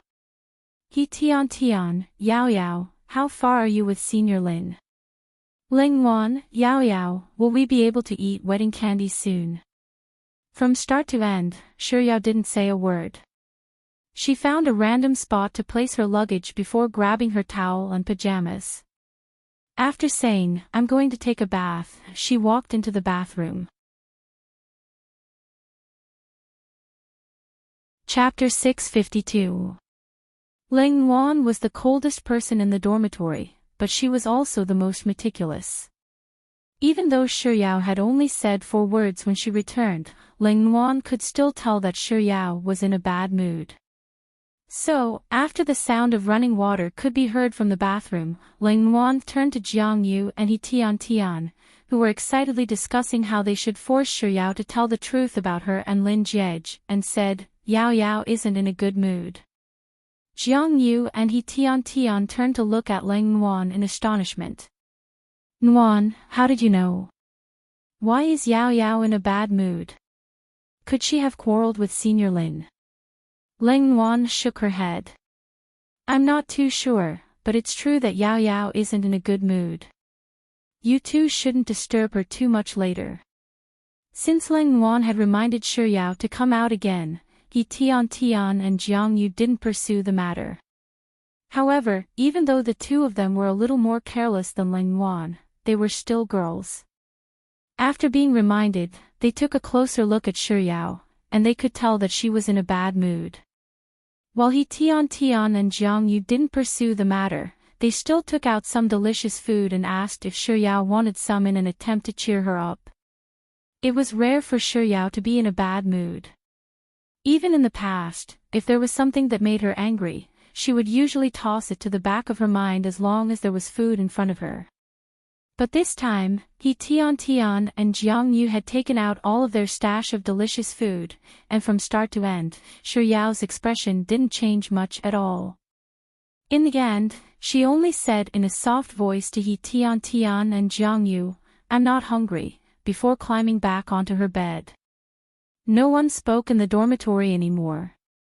He Tian would occasionally glance at Shi Yao's bed, pretending to take something out of it. Shi Yao was lying on her bed with her eyes closed, not moving at all. He Tian sneaked a peek at Shi Yao 4 to 5 times, and seeing that she was still in this state, she thought that she had fallen asleep. So, she turned to Ling Wan and Jiang Yu and whispered, "It seems like it's nothing much. Yao is already asleep." Hearing those words, Ling Wan and Jiang Yu heaved a sigh of relief. It was already getting late, and the three of them still had lessons at 8 tomorrow morning. Thinking that Shi Yao was fine, the three of them headed to their beds to sleep. Before 12 o'clock, everyone in the dormitory was asleep. On the other hand, Shi Yao, who had been lying motionless on the bed for a very long time, slowly opened her eyes. She knew that her emotions had affected Ling Wan and the others, and she also knew that they were worried about her. She wanted to act as though nothing had happened and interact with them happily, but she really couldn't bring herself to do that today. She gently turned over and looked at the wall quietly for a while. Then, tears flowed uncontrollably from the corner of her eyes. She knew that crying wouldn't solve the problem, but she was really sad. Ever since she accidentally overheard her parents arguing at home in the afternoon, she had been holding it in until late at night. In the end, she could not hold it in any longer. She thought she would be fine after crying for a while, but the more she cried, the more tears flowed. She was afraid that her sobs would wake up her roommates, so she could only bite the blanket with all her might. When she woke up the next day, Shi Yao was no different from usual. Chapter 653. Since Shi Yao didn't say anything, the others didn't ask either. Just like that, 2 to 3 days passed peacefully. Seeing that Shi Yao was getting better day by day, Ling Wan and the others thought that her grief was already over. But on Wednesday night, before everyone was about to sleep, Shi Yao suddenly said, "Wan, didn't you work as a laborer before? Do you know what kind of part-time job is suitable without affecting your studies?" Before Ling Wan could say anything, He Tian had already asked curiously, Yao, why are you suddenly asking about this? Are you thinking of a part-time job?" Shi Yao replied with an before turning her gaze back to Ling Wan. "Jiang Yu, it can't be, right? Yao, why are you suddenly thinking of a part-time job? Are you short of money at the moment?" Shi Yao replied with an once more.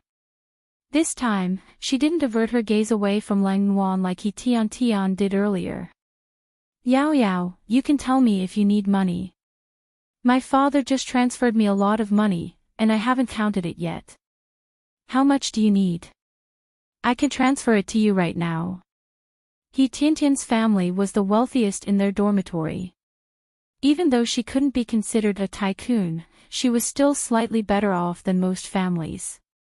As she spoke, He Tian really took out her phone and logged into her mobile banking account. Ignoring He Tian's words, Shi Yao went straight to Ling Wan. 10. He Tian counted as she ran over to Shi Yao's bed. Tilting her head upward, she asked, I have around 10,000 in this card, 8,000 in another card, and 4,000 in another card. Yao Yao, how much do you need? As He Tian was blocking Shi Yao's view of Ling Wan, Shi Yao could only meet He Tian's gaze and reply earnestly, I need more than 1,000,000. He Tian thought that Shi Yao was joking. Yao Yao, you can't joke like that. You scared me to death. 1,000,000. I doubt I'll be able to get that much money even if I sell myself, just like He Tian. Jiang Yu also thought that Shi Yao was joking. Yao Yao, wait for me to buy the lottery tomorrow. If I win 50 million renminbi, don't even mention 1 million, I'll give you 10 million renminbi. She wasn't joking, she was serious. However, Shi Yao only muttered those words in her heart. She treated it as a joke and said, so, none of you can afford the money I want, so I can only earn it myself. As she spoke, she craned her neck to look at Ling Wan. Ling Wan raised her phone and tapped on the screen for a moment before replying to Shi Yao's urging, I've already asked around for you. Since you have to attend classes, there aren't many part-time jobs available to you. I've already sent them to your WeChat, so take a look at them yourself. Thank you, thank you.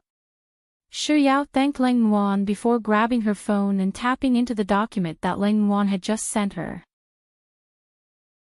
She entered the document and studied it for a moment before deciding on 2 options that she could consider for a part-time job. After which, she turned on her computer and filled out the basic information required for a part-time job into a form before sending it over. Closing the computer, it was almost time to sleep. After lying down, Shi Yao raised her phone and set the alarm, and it was then that she saw a notification on her WeChat. Chapter 654.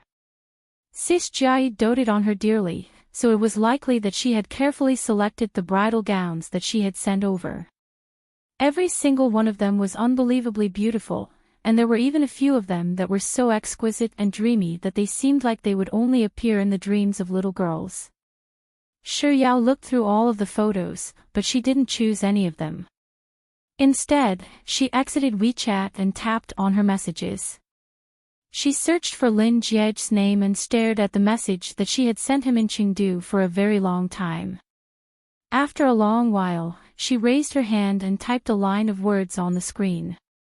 Sis Jia and the others have already started preparing for the wedding. We have to find a way to lay our cards on the table with them as soon as possible. Otherwise, when everything is already prepared, we'll appear to be too immature.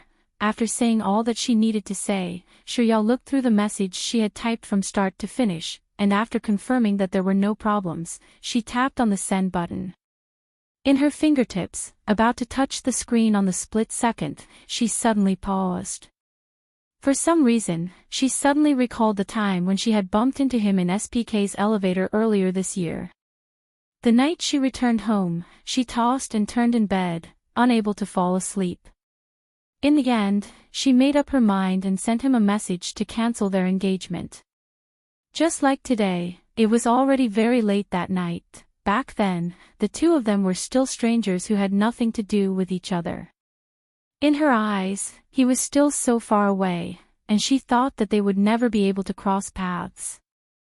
But in the blink of an eye, in just half a year, so many things had happened between the two of them. Due to the long period of disuse, the phone screen automatically turned black. The sudden change in brightness snapped Shi Yao out of her daze. She unlocked the screen and tapped on the send button. She didn't wait for his reply before putting the phone down. She laid on the bed, closed her eyes, and prepared to sleep. However, after lying there quietly for a long time, not only did she not feel sleepy, but she also felt a faint pain in her chest. That day in Chengdu, after Lin Jiej invited Lin Jia to Chengdu with money, he really flew to Shanghai. In truth, the project in Shanghai wasn't that urgent, but he still stayed there for nearly half a month.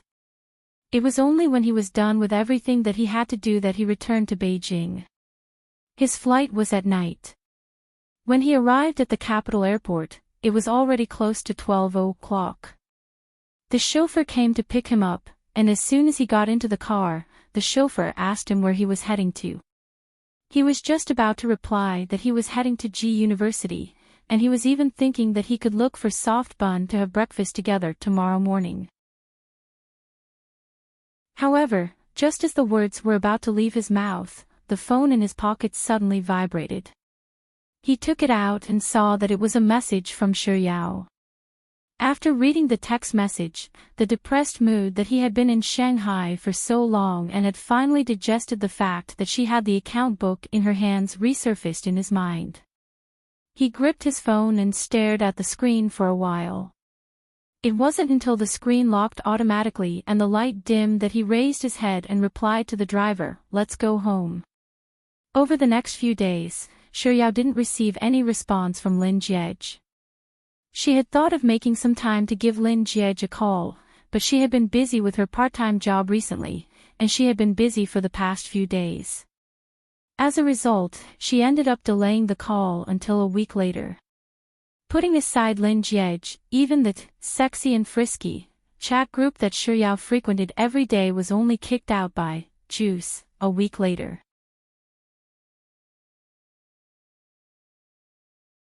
Chapter 655. It was a Thursday, and around 6 in the evening, Juice contacted Xiuyao in Sexy and Frisky. "Sis Yao, what have you been up to recently? Where have you been? Do you want to play some games tonight?" Xiuyao was in the midst of rushing out of the house when she heard her phone ring. She took a look at it and casually replied, "I'm working, so I don't have much time to play games." After sending that message, Xiuyao put down her phone and returned to her work.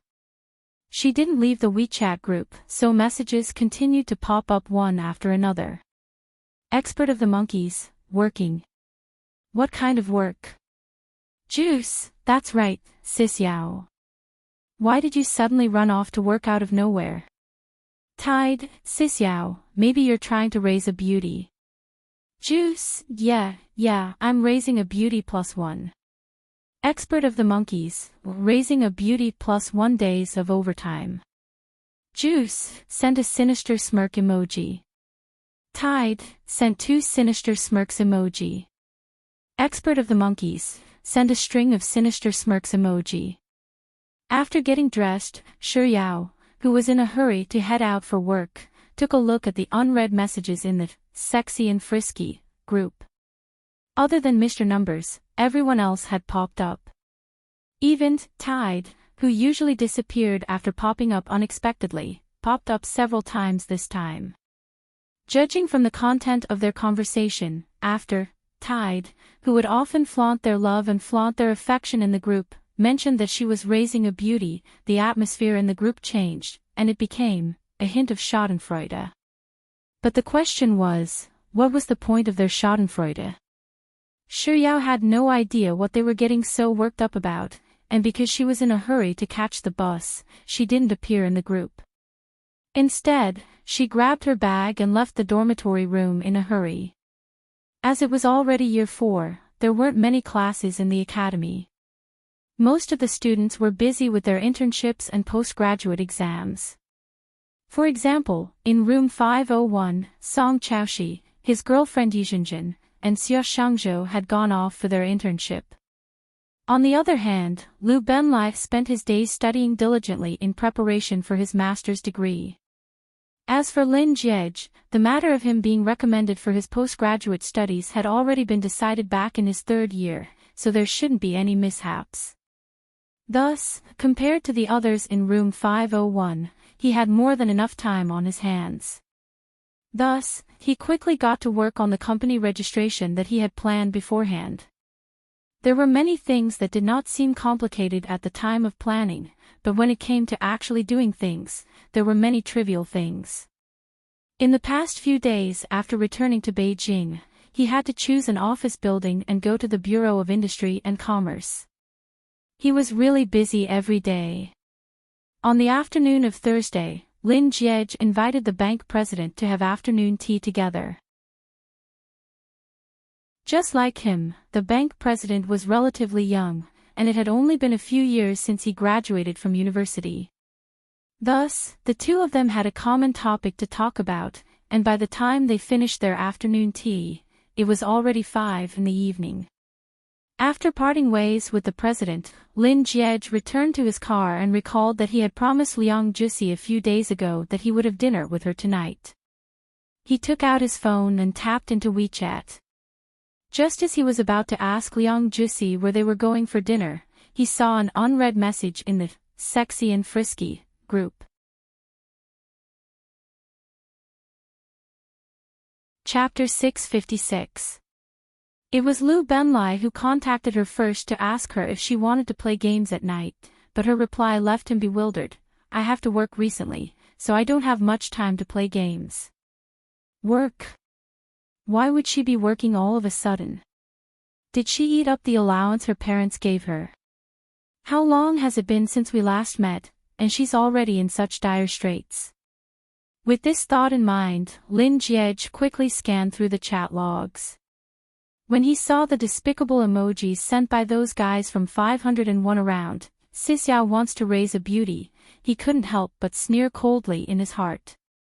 Soft Bun might still be in the dark about who they are, but don't think that I don't know that they're mocking me. Are they using the word beauty to describe me? Very well, I'll remember it. Even after Lin Jiej finished reading through the messages, Shuyao didn't appear again. Did she disappear right after leaving those words behind? Lin Jiej struggled internally for a moment, but in the end, he still tapped on Shuyao's WeChat and entered the private chat page. On the way to work, Shuyao received a WeChat message from Mr. Numbers. It had been quite some time since they last contacted each other, so why would Mr. Numbers suddenly send her a private message? Shuyao was taken aback for a moment before tapping into the chat page. "Less than 111,111, you mentioned in the group that you're working recently. So, it's because of that." Shuyao typed, "Less than 111,111, why? This doesn't seem to have anything to do with Mr. Numbers. Why would he ask me why?" Perhaps it was because Shuyao was in a daze that she didn't reply to Mr. Numbers' message, but he sent another message. "Less than 111,111, why did you suddenly think of working? Is it because you don't have enough living expenses?" Shuyao had a nagging feeling that Mr. Numbers was questioning her, but on second thought, she realized that he didn't know her at all, so there was no reason for him to question her. Perhaps, after playing together for so long, he was just asking out of curiosity. With this thought in mind, Shuyao typed, "That's not it. I just want to work. Besides, isn't it normal for university students to work part-time?" Her reply was flawless, and for a moment, Lin Jiej thought that he might have been overly nervous. But his keen intuition told him that the reason she was working for him was not as simple as she said. Lin Jiej pondered for a few seconds before replying, "It can't be that you owe them a huge sum of money." On the bus, upon seeing Mr. Numbers' message, Shuyao's hands trembled, and she nearly threw her phone away. Seriously? Does Mr. Numbers belong to God? You can even guess that?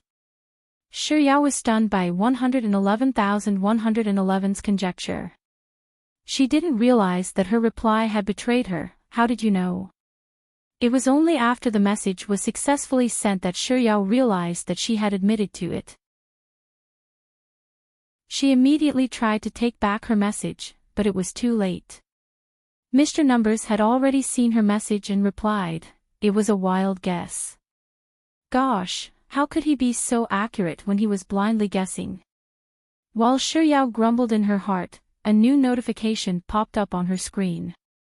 111,111, who do you owe money to? Lin Jiej waited for a long time, but he didn't receive Shuyao's reply. Sitting in the car, he could vaguely feel his palms sweating. Chapter 657. Sometimes, when a person was too afraid of something, they would instinctively choose to run away from it. This was an instinctive act of self-preservation. However, Lin Jiej knew that while he could run away for a moment, he couldn't run away forever. Ever since he was young, he had always been a very courageous person. This was because he knew that there were some things that would come. No matter how much he tried to avoid it, he would never be able to change the outcome. Since he couldn't change it, he might as well face it head-on. But when it came to the word Shuyao, he felt fear, and panic. He knew that all these emotions could be summed up in one word: he was afraid of losing her. Sitting in the car, Lin Jiej fell into deep thought for a very long time. Eventually, he decided to send a new message to Shuyao.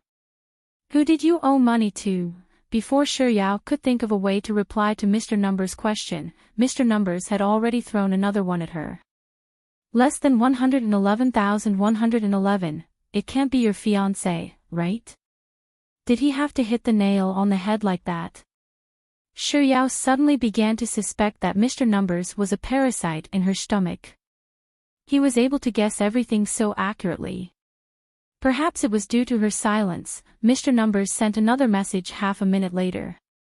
This time, it wasn't a question but a confirmation. "Less than 111,111, I guessed correctly." Even though it was only 4 words, Shuyao could feel Mr. Numbers' certainty through the screen. She wasn't good at lying in the first place, and Mr. Numbers had already put it this way. Considering that he didn't know her anyway, she replied with a "on." He had guessed it right. She had to return his and the Lin family's money, and that was why she was working there. Deep in her heart, she had never thought of marrying him. Back then, when her grandfather found out that they had been living together for a month, he used this as an excuse to force the two families into a marriage. If it wasn't for his act that day, she would have already broken off the engagement in front of the two families. She remembered every debt so clearly, and in her heart, it was likely that the moment when they were no longer related to each other would be the moment when she had to repay her debt. Some time ago, she had sent him a message late at night asking about their marriage, and now, she had gone to work. She must have been planning to sever all ties with him, right? He had already guessed this outcome before asking her, but now that the truth was laid out before his eyes, he still found it hard to accept. Sever. How could he? She could clear her name, but he couldn't. From the very beginning, he let her enter his eyes, his heart, and his world bit by bit. He never thought about clearing his name with her. After he recognized his own heart and realized that he liked her, every day, he thought about the days after they were together. He had never thought of breaking up, but she had never thought of being with him. Lin Jiej didn't reply to Shuyao's WeChat. Instead, he sat in the car for a very long time until Liang Juxi's call came in. Only then did his eyes twitch a little. Liang Juxi picked up the call and said, "Brother Jia, let's go to the clubhouse tonight. It's been a long time since I went there." Lin Jiej didn't hear what Liang Juxi said at all. He first replied with an and a moment later, he asked, "What did you just say?" Liang Juxi repeated his words once more. Chapter 658. Mr. Numbers was clearly pressing her on the matter earlier, so why did he suddenly ignore her after she admitted to it? She couldn't help but feel that something was amiss. Just as she was wondering if she should send Mr. Numbers another message, the bus arrived at the station. Thus, she could only retract her thoughts, grab her things, and get off the bus to focus on her work. Lin Jiej and Liang Juxi had agreed to meet at the clubhouse at 6. However, by the time Lin Jiej arrived at the clubhouse, it was already 7:20, almost an hour later than the agreed time. Liang Juxi was a typical hedonistic son of a wealthy family. He had always believed that enjoyment came first, and everything else was secondary. When Lin Jiej pushed open the door and walked in, he saw Liang Juxi leisurely leaning against a large sofa. Behind him, a technician was massaging his back, and by the marble table in front of him, there was a young and beautiful lady kneeling on the floor, feeding him yogurt and fruits. Lin Jiej had long since gotten used to Liang Juxi's profligate and flirtatious side. Seeing how Liang Juxi was behaving like a boss, he calmly walked over to a sofa a distance away from Liang Juxi and the two young ladies and sat down. "Brother Jia, you're finally here. If you took any longer, I would have gone moldy," Liang Juxi said as he glanced at the yogurt on the table. The waitress tactfully passed the yogurt over to Liang Juxi, but Liang Juxi didn't reach out to take it. Instead, he opened his mouth, bit on the straw, and took 2 sips before turning to Lin Jiej and saying, "Brother Jia, I have to say, I used to feel a little sick of coming here every day, but it's been a long time since I last came here. Now that I'm back, I'm quite satisfied with this place. Brother Jia, I've specially reserved 2 beautiful ladies for you. Why don't you join me for a massage, drink some wine, and eat some meat?"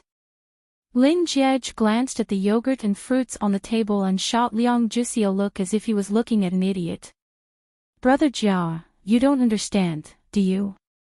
If you have wine in your heart, yogurt is wine. If you have meat in your heart, even popcorn is meat." Lunatic, how in the world did he manage to grow up with such a person? This time, Lin Jiej couldn't even be bothered to look at Liang Juxi as if he was looking at an idiot. Liang Juxi didn't mind Lin Jiej's disdainful look, or rather, he was already used to it. "Brother Jia, it's not that I want to criticize you, but your background is slightly better than mine, right? You're also slightly more handsome than me, right? Your studies are also slightly better than mine, right? But so what? You're far from me." This idiot must have gotten it wrong by a little bit. He must have misunderstood something, right? Putting aside his family background, how could he compare to him in terms of handsomeness? As for her studies, she had failed all her exams since she was a child, copied his homework, and attended a private school that her family had bought for her. Was she really only slightly worse than him? Lin Jiej rolled his eyes. He couldn't be bothered to expose Liang Juxi.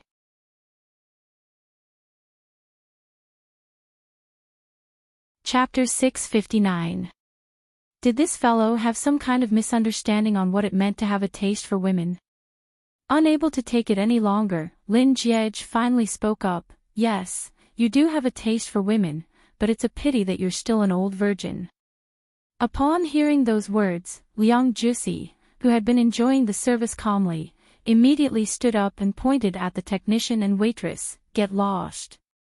I don't want you anymore." After chasing the 2 of them away, Liang Juxi stomped his feet furiously as he complained to Lin Jiej, who was sitting calmly on the sofa. "Brother Jia, you're going too far. Don't you know that one shouldn't expose one's shortcomings? Let me tell you, even though my body is that of an old virgin, my mind and thoughts aren't. In my dreams and erotic mangas, I've seen countless women, and I've seen countless women every single day." Why yes. Lin Jiej wanted to drink a glass of water, but he couldn't help but flip through the items on the table. Wang Zai, QQ milk, yogurt, waha. Is there something wrong with Liang Juxi? Giving up, Lin Jiej leaned back onto the sofa and said to Liang Juxi, "I've seen countless women with my will, so who doesn't know how to speak the same words? I even used my will to earn 1 billion renminbi just now. To put it bluntly, I'm just daydreaming." Liang Juxi wasn't just stomping his feet anymore. He even jumped onto the sofa and shouted, "Brother Jia, why you?" Lin Jiej shot a glance at Liang Juxi. "Oh, there's one more thing that I forgot to say. Even though you've seen countless women, you're still an old virgin. It's easy for you to refute my words, but so what? You're speaking as if you're not an old virgin." "That's right." Liang Juxi's eyes lit up. In the next instant, he glared at Lin Jiej arrogantly and retorted, "What's wrong with me being an old virgin? You're speaking as if you're not an old virgin. I am, but I have a fiancé. Lin Jiej lazily changed his posture. I'm chaste for my fiancé, but you don't have a fiancé. That's why I'm different from you. Even if I'm an old virgin, I'm still an old virgin with a fiancé. You're an old virgin. Liang Jusi froze on the spot as if he had been struck in the head. After a while, he frantically jumped from the sofa to the ground, and from the ground to the sofa again. Brother Jia, you tricked me. Why you? You did it on purpose. You just want to provoke me. I. Liang Jusi suddenly realized that Lin Jiej, who had been speaking viciously to him a moment ago, was staring intently at a certain spot in a daze. What was going on? Why did he suddenly become unhappy? Liang Jusi immediately fell silent. He walked up to Lin Jiej and asked, Brother Jiao. Brother Jiao. What happened to you? Lin Jiej snapped out of his daze and shot a glance at Liang Jusi. He quickly reined in his gloomy state of mind from the mention of his fiancée, and replied calmly, It's nothing much. Let's eat. After which, he stood up and walked over to a nearby table before taking a seat. Liang Jusi followed behind him.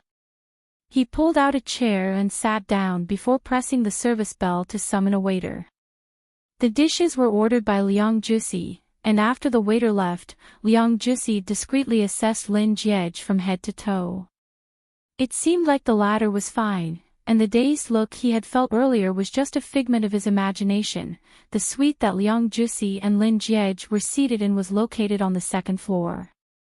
Beside the dining table was a large window that allowed one to look into the main hall on the first floor.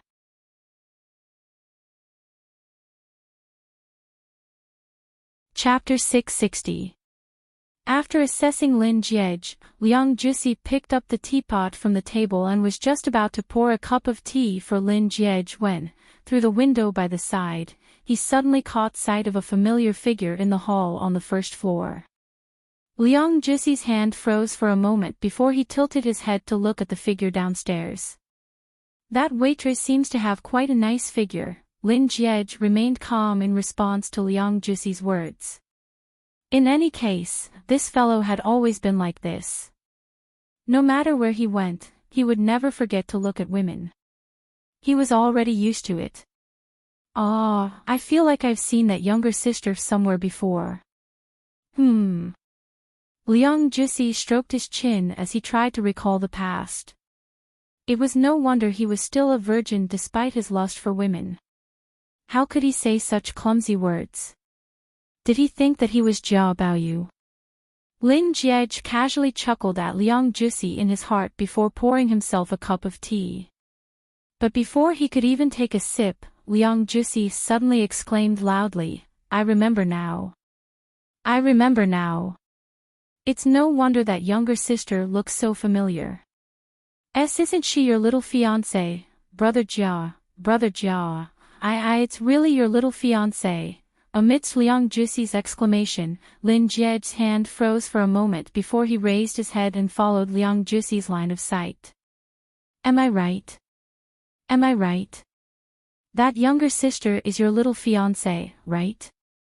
Even though I've only seen her a few times, I've always had a deep impression of a beautiful younger sister. But before Liang Jusi could finish his gleeful words, Lin Jiej's gaze suddenly fell on him, frightening him into silence. Liang Jusi chuckled mischievously before pouring himself another cup of tea. After gulping it down, he raised his head to look at Lin Jiej, only to see the latter's gaze falling on the woman downstairs through the window. Thus, he spoke up, Brother Jia, it's not that I'm mocking you, but it's not like you don't have money. How could you allow your beautiful little fiancé to work outside? Hearing Liang Jusi's words, Lin Jiej's face immediately darkened. If he could really make the decisions, would she still be working here? Oblivious to the fact that he had poked at Lin Jiej's sore spot, Liang Jusi propped up his chin with one hand and stared at Shurya below as he shook his head and said, Brother Jia, you said that you like her, but this is the result of your actions? I felt that this was pure abuse. No, it wasn't just abuse, it was domestic violence. Domestic violence, do you understand? If your grandfather finds out that you let your little fiancé work outside, your grandfather will definitely break your legs. This job is a bit tiring. Look at how many times we have run back and forth. She's even wearing high heels, what a torture. Liang Jisi muttered to himself for a moment, but after noticing that Lin Jiej wasn't moving at all, he turned his head around to take a look. It was only then that he realized that Lin Jiej's complexion was truly frightening. Liang Jisi subconsciously shut his mouth and shuffled to a chair a little further away. After a while, the waiter opened the door and served the dishes one after another. After the waiter left, Liang Jisi asked meekly, did I say something wrong?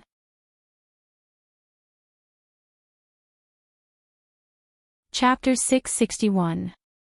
Lin Jiej leisurely ate his meal, looking no different from how he usually ate, as if nothing had happened at all. However, Liang Jisi, who was seated by the side, could clearly feel the immense pressure emanating from Lin Jiej's body. Putting aside eating, he didn't even dare to move recklessly. This isn't nothing at all. This is a sign that something big is about to happen. Who would be so foolish as to choose this restaurant for their meal? Liang Jisi took deep breaths before he forced himself to maintain his composure and raised his chopsticks. Throughout the meal, Liang Jisi kept sneaking glances at Lin Jiej. He thought that Lin Jiej would be looking at the lady outside the window, but around a tea's time later, his gaze didn't even sweep past the area by the window. However, Liang Jisi wasn't as composed as Lin Jiej. From time to time, he would extend his neck to look downstairs. Thus, the entire meal was eaten in silence. While Lin Jiej was eating his soup, Liang Jisi happened to be glancing out of the window once more. He turned around to look at the nonchalant Lin Jiej, and after a moment of hesitation, he couldn't help but speak up once more, "Be brother Jia. Why your little fiancé, she doesn't seem to be herself." Lin Jiej's hand froze for a moment, but he didn't raise his head or say a word. It was as if Liang Jisi wasn't there at all as he slowly took a sip of his soup. This. Brother Jia, are you saying that you don't want to interfere in this matter? Liang Jisi couldn't help but glance out the window once more. Shi Yao was walking toward the kitchen with a plate in her hand, but her footsteps were clearly a little stiff. Liang Jisi had never been fond of studying, so his friends around him were short-sighted one after another. He was the only one who had good eyesight. When Shi Yao's back was facing him, he noticed that there was a bloodstain on her right high heel. Her foot was torn by her shoe. Liang Jisi turned around to look at Lin Jiej, but the latter was still as impassive as ever. He couldn't help but glance out the window once more, and after a long moment of hesitation, he finally spoke up once more. Her foot was torn by her shoe, and it's bleeding. Lin Jiej couldn't help but tighten his grip on his bowl. Seeing that Lin Jiej wasn't responding, Liang Jisi pondered for a moment before saying, "Why don't I help you take a look? We're quite familiar with the owner of the clubhouse, so I'll let her rest with pay." Before Liang Jisi could finish his words, Lin Jiej glared at him. All right, I won." Liang Jisi quickly compromised before he could finish his words. She wasn't his wife, so why should he be so concerned? Since he couldn't bear to watch and wanted to help, he couldn't just not watch. Out of sight, out of mind, with this thought, Liang Jisi began counting the wolfberries in his. By the time Liang Jisi finished all of the goji berries, he had nothing else to do, so he sat up straight. He was just about to ask Lin Jiej what he was going to play later when he caught sight of Shi Yao outside the window from the corner of his eye. Instinctively, he turned his head around, only to see Shi Yao squatting on the floor, picking up the shattered porcelain bowls. Beside her was a man looking down at her arrogantly. It wasn't as if Liang Jusi had never seen such a sight before. There were quite a few people who had struck it rich overnight, and they liked to make their presence known in such a manner. He was clearly trying to make things difficult for Shi Yao. This time, without any hesitation, he turned to Lin Jiej and said, "Brother Jia."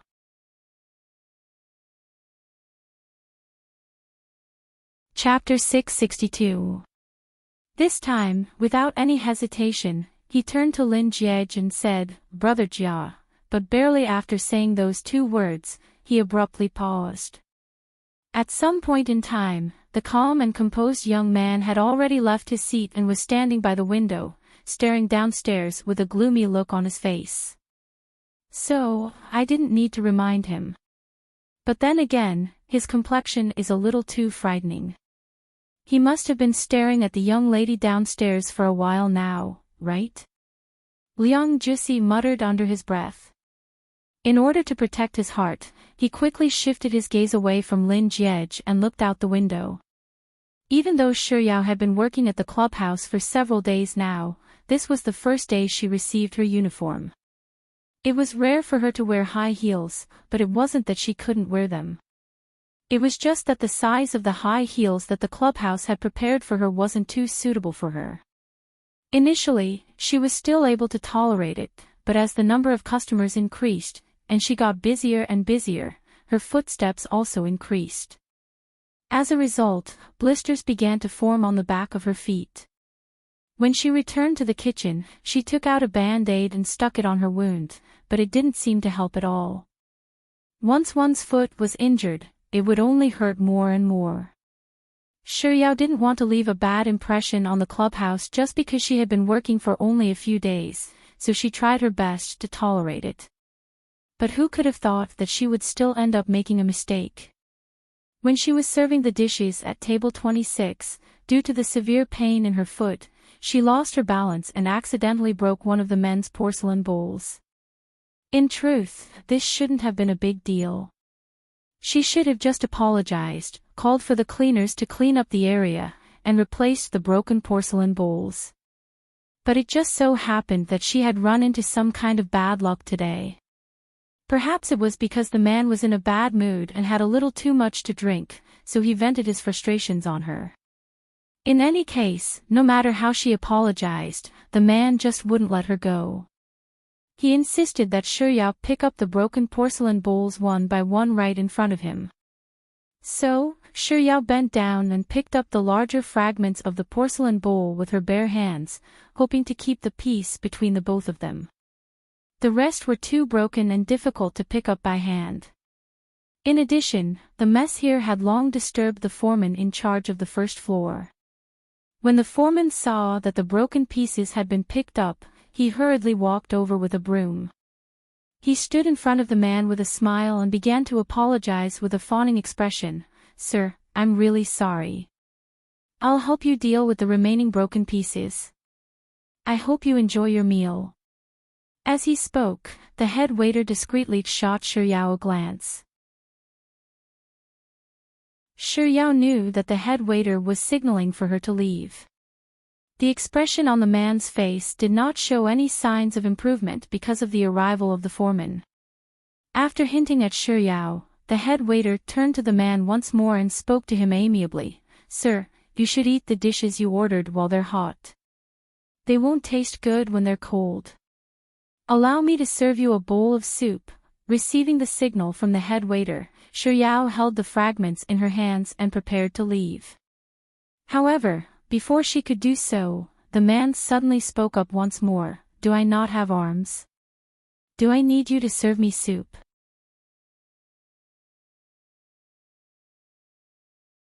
Chapter 663. Unexpectedly, the man pointed at her and said, "And didn't I tell you to clean up the debris on the floor? Have you cleaned it up yet?" "Sir, the debris on the floor is simply too fragmented. I can't pick it up with my bare hands, or else it'll hurt my skin. Why don't I get the chef to send you a few dishes that you'd like to eat?" The head waiter apologized profusely as she explained to the man with a gentler voice. However, not only was the man not appeased, he even became even more unreasonable. What do you mean by that? Are you saying that I'm so poor that I can't even afford to eat here? Do I need you to send me food? The head waiter could only apologize. I'm sorry, sir. That's not what I meant. You've misunderstood me. This time, the man couldn't even be bothered with the head waiter anymore.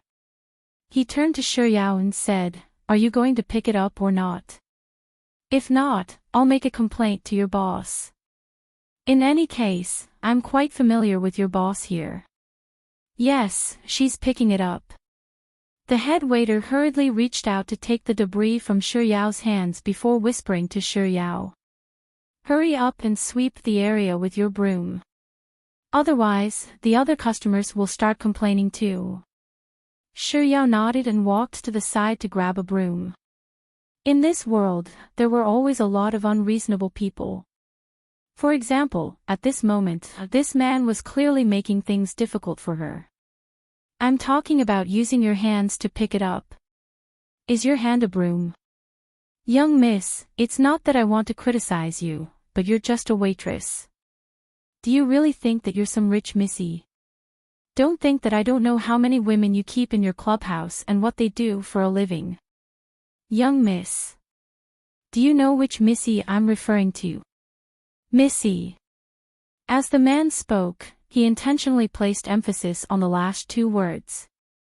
His vulgar words made Shuyao feel as if someone had slapped her on the face, and her face reddened.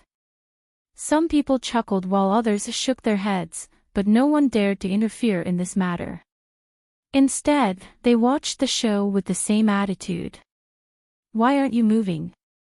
It can't be that you're really thinking about what young miss means, right? Let me tell you, she's a whore."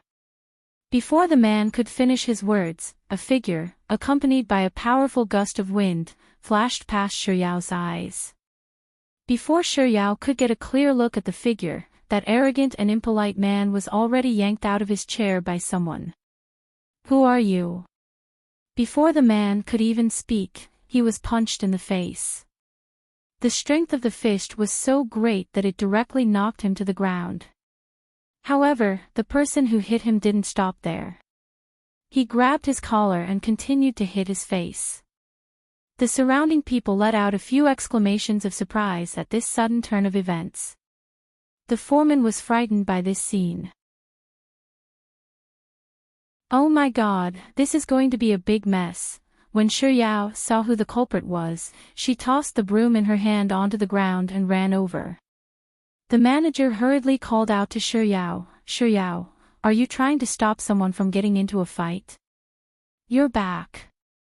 As if she hadn't heard the manager's words at all, just as Lin Jiej was about to raise his hand to pummel the man on the ground, she quickly grabbed his hand and said, "Stop hitting him."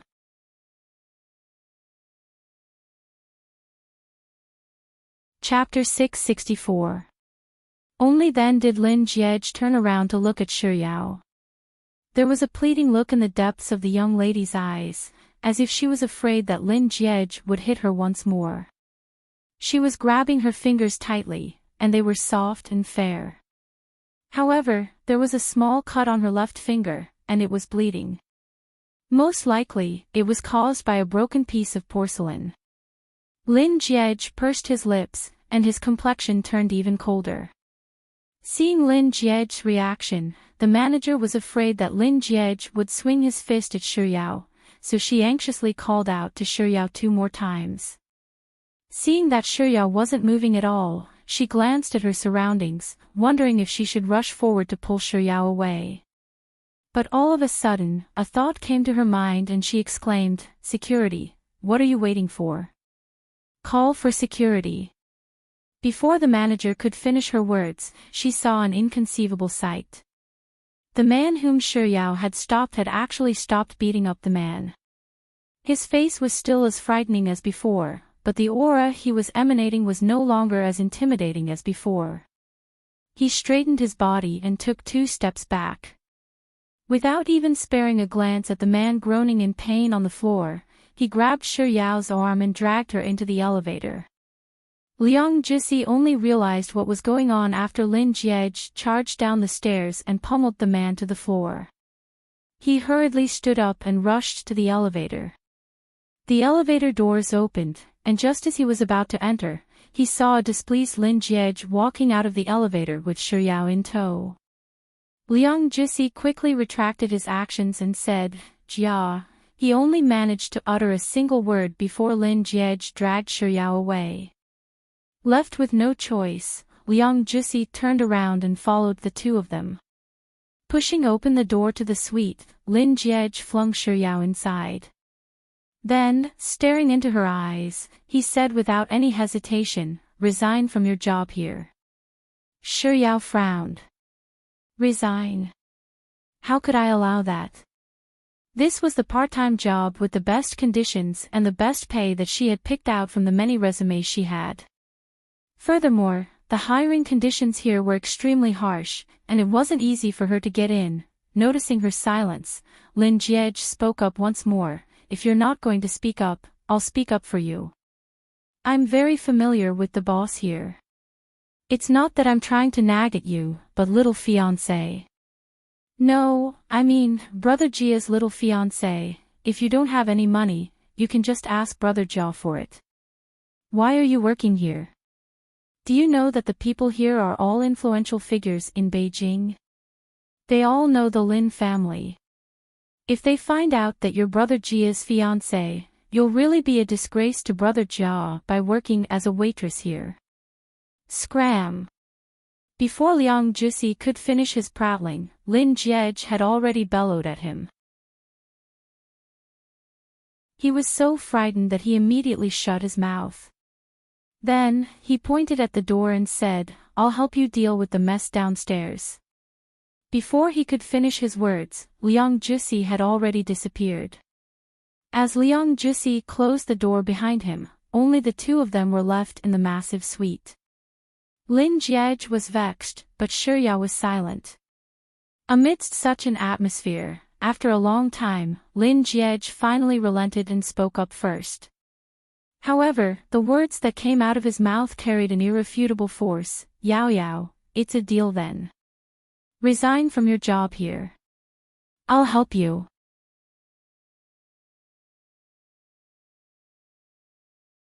Chapter 665. Yao Yao, it's a deal then. Resign from your job here, and I'll help you. As he spoke, Lin Jie took out his phone and began scrolling through the phone numbers. Standing in front of him, Shuyao stared at his movements for a moment before saying, "But I don't want to quit my job here." Lin Jie's fingers suddenly froze. He lowered his eyelids and stared at his phone screen for a moment before suppressing the agitation raging in his chest. He tried his best to calm his voice and said, "Yao Yao, you're still in school. Your main task at the moment is to study. After you graduate, you can always find a proper job. There's no need for you to be in such a hurry to earn money. Besides, the job here isn't suitable for you." Shuyao fell silent, but she had her own thoughts in mind. If the job here wasn't suitable for her, where else could she find a job suitable for her? They were from different worlds. If her grandfather hadn't suddenly come to their house 6 years ago and her father hadn't asked her to become his fiancée because of that 1 million yuan, she might have lost her father. Then, she and her mother might have been living a hard life, relying on each other for survival. Maybe it was so hard that they had to worry about their 3 meals a day. At that time, who would care if this kind of job was suitable for her or not? Moreover, her family was her family, and his was his family. Just because of a marriage contract, her family could not rely on his family to live a carefree life. This was completely unreasonable. There were so many people who got married in this world, but which of them had to support their wife's family after they got married? Not to mention, she and Lin Jie hadn't even gotten married yet, and her family had already used up so much of his money. There was no reason for her to not return the money. After all, how many brothers and sisters had borrowed money from them? Seeing that Shuyao wasn't saying anything, Lin Jie felt even more irritated. He knew that she was earning money to repay him and the Lin family, but it was precisely because of this that he felt inexplicably vexed. He slightly closed his eyes, suppressing the fire that kept burning in his heart, continuing to compromise. Yao Yao, if you really want to work, it is also okay, I can help you find other things to do. In short, the work here is not good. Lin Jiej paused for a moment before continuing. It just so happens that I've registered a company in the next few days. If you really want to work part-time, why don't you come over and help me? Shi Yao's fingers trembled, and she subconsciously tightened her grip on her clothes. Pursing her lips, she lowered her head and replied softly, I don't have to work here. A hint of joy flashed across the depths of Lin Jiej's eyes, but it only lasted for an instant before he suddenly realized something and asked, is it because of what Liang Jusi said earlier? Yao Yao, I'm not saying this because you're a disgrace to me or the Lin family just because you're working here. I know. Shi Yao understood what Lin Jiej was trying to say, so she spoke up before he could finish his words. On this point, she believed in him and the Lin family. At most, they would feel that she had been wronged, but they would not feel ashamed because she was a waitress. However, Liang Jusi's words actually made sense. They didn't think it was embarrassing, but it was inevitable that others would gossip about them. In the end, they didn't want the Lin family to suffer unnecessary criticism because of them.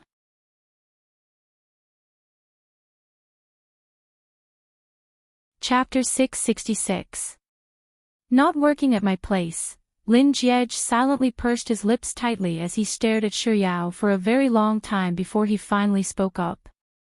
Even though he had tried his best to restrain his emotions, his tone was still a little cold. That's G University's library. I'll have my grandfather talk to the library and have you work there. You'll be dealing with G University students, and today's incident wouldn't have happened. If you don't want to work at the school library, that's fine too. I'll help you find a reliable tutor to tutor you in your English. Or, I can help you contact a tuition class, and you can become a part-time teacher there. In just a short moment, Lin Jiej had already given Shi Yao several solutions. Seeing that she was still silent, he continued, or, I know some people who might need a translator. You can help them translate some documents, and you'll be able to accumulate some work experience.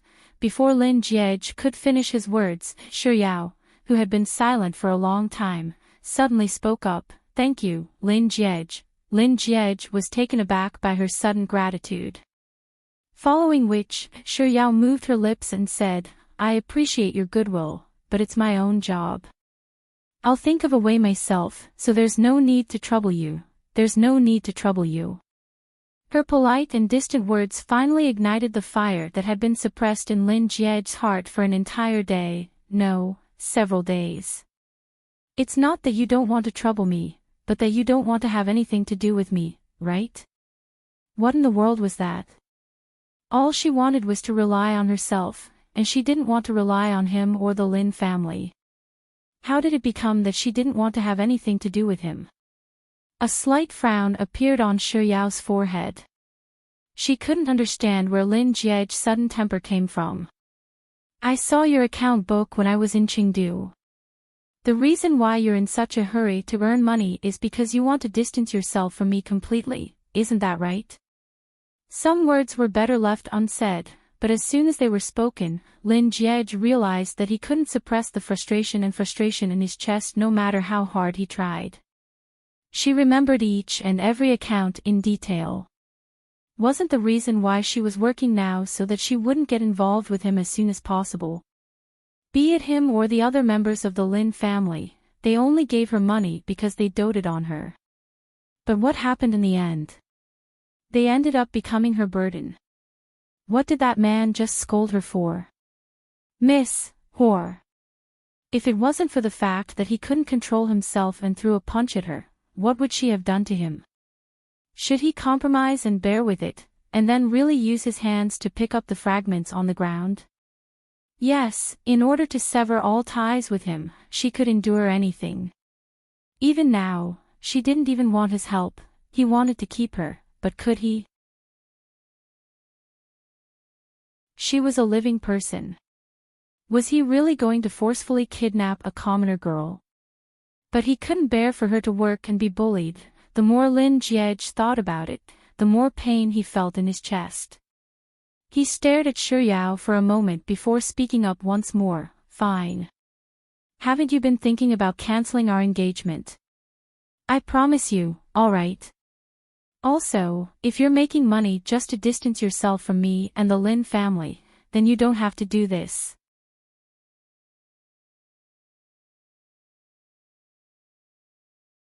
Chapter 667. After saying those words, Lin Jiej stared at Shuyao for a moment longer before saying, "You've gotten what you wanted. Are you satisfied now?" Then, he didn't stay any longer and turned to leave.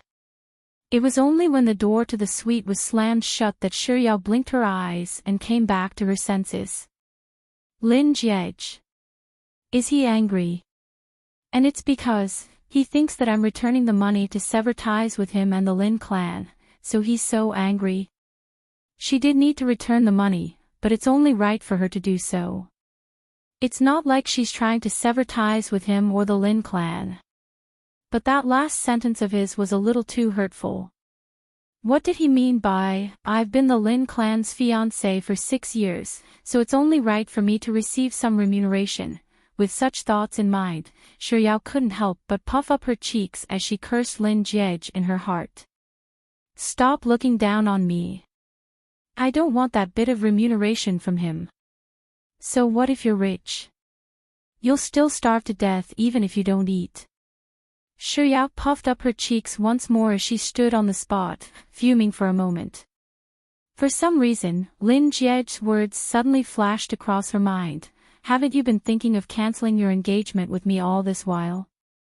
I'll agree to it, alright.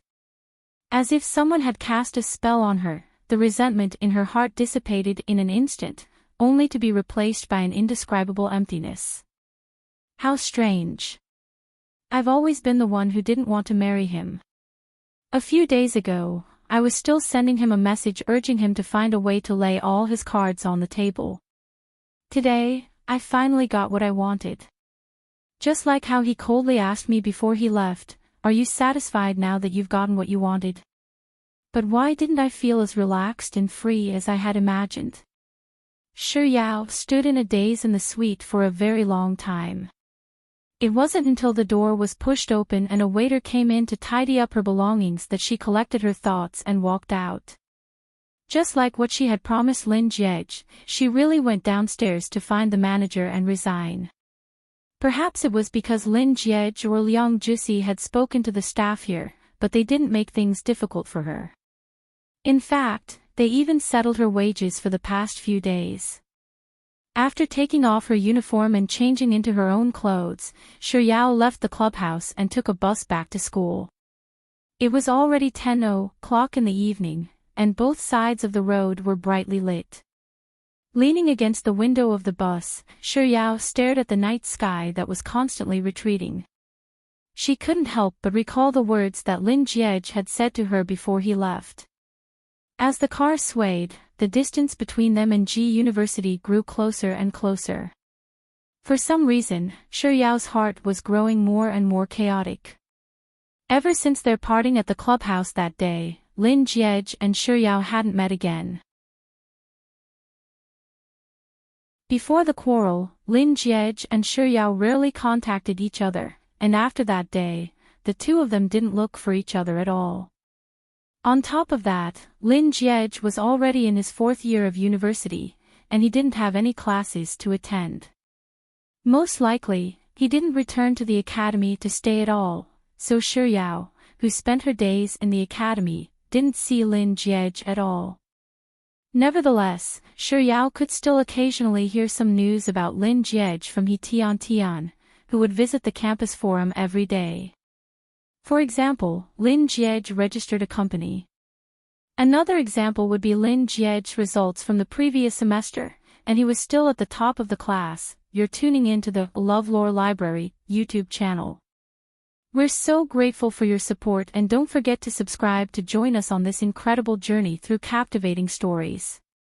Your generosity through donations truly makes a world of difference, as it's the primary source of revenue that allows me to expand and enhance this channel for you. Thank you from the bottom of my heart for being a part of this adventure.